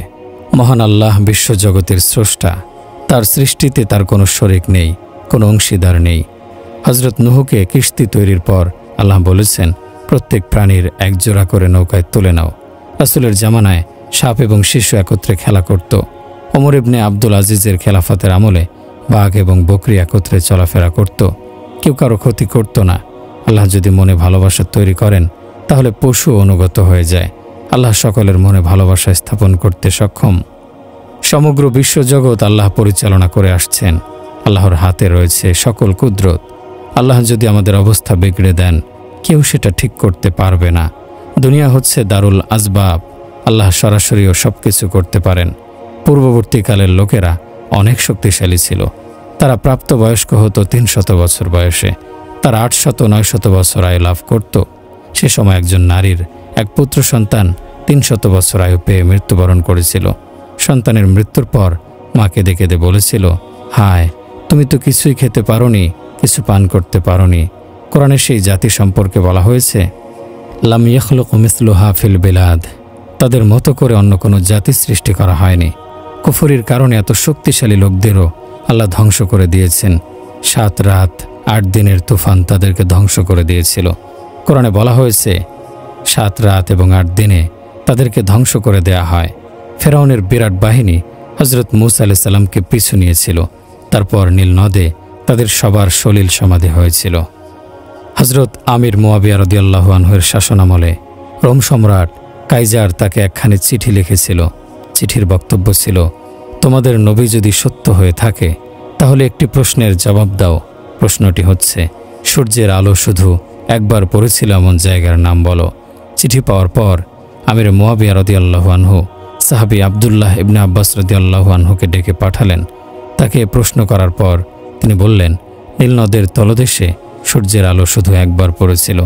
হযরত মূসা আলাইহিস সালামকে পাকড়াও করার জন্য ফেরাউন ও তার সৈন্যরা যখন নবীকে অনুসরণ করেছিল সে সময় আল্লাহর আদেশে নীল নদে রাস্তা হয়ে গিয়েছিল। শুকনো সেই রাস্তায় সূর্যের কিরণ পড়েছিল। পরবর্তীকালে নদীর 2 দিক থেকে পানি এসে সেই রাস্তা মুছে যায়। মহান আল্লাহ কাফেরদের অতীতে সরাসরিও শাস্তি দিয়েছেন। একজন ফেরেশতা এসে চিৎকার দিয়েছিল, তারপর আকাশ থেকে পাথর বৃষ্টি হলো।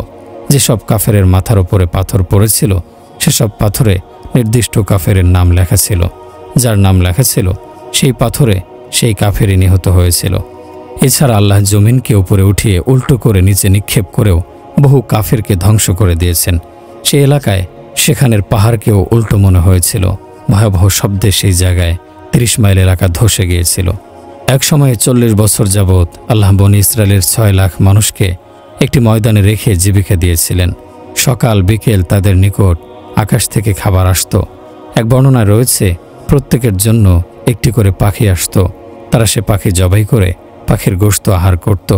কোরআনে বনী ইসরায়েলের খাদ্য হিসেবে মান্না সালোয়ার কথা উল্লেখ করা হয়েছে। মিষ্টি জাতীয় জিনিস খেতে তাদের ইচ্ছে হয়েছিল।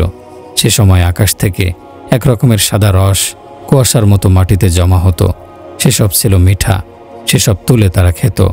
অন্ধকারে তাদের সামনে আলোর মশাল আসত। গরমের সময় মেঘ দিয়ে তাদের ছায়া দেয়া হতো।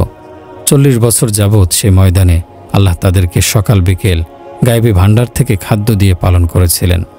হজরত মরিয়ম আলাইসাল্লামকে আল্লাহ পুত্র সন্তান দিয়েছেন, অথচ মরিয়মকে কোনো পুরুষ স্পর্শ করেনি। হজরত ইউনুস আলাইসাল্লামকে আল্লাহ 40 দিন মাছের পেটে রেখেছিলেন। তারপর অক্ষত অবস্থায় নদী তীরে তাকে মাছের পেট থেকে বের করে দিলেন। হজরত ইব্রাহিম আলাইসাল্লাম পুত্র ইসমাইলের গলায় ছুরি চালালেন, অথচ ইসমাইলের একটি পশমও কাটা গেল না। পক্ষান্তরে জবাই হয়ে গেল একটি দুম্বা। ইসমাইলের গলায় চালানো ছুরি দুম্বাকে কাটল। যুগে যুগে মহান আল্লাহ এরকমের বহু কুদরত তার বান্দাদের দেখিয়েছেন। আল্লাহর কুদরতের কথা চিন্তা করলে অবাক না হয়ে পারা যায় না।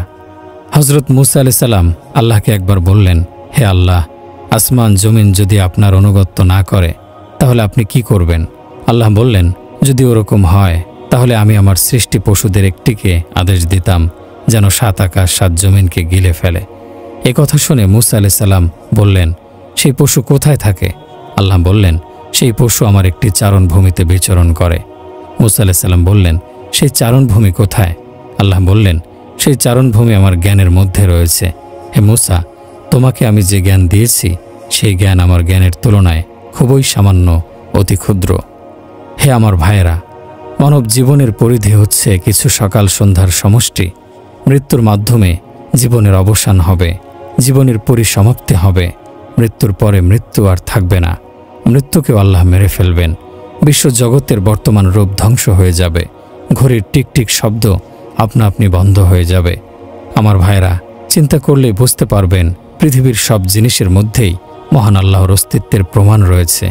আমাদের নিজেদের অস্তিত্বের কথা চিন্তা করলেই আমরা মহান আল্লাহর অস্তিত্ব, তার কুদরত অনুভব করতে পারি।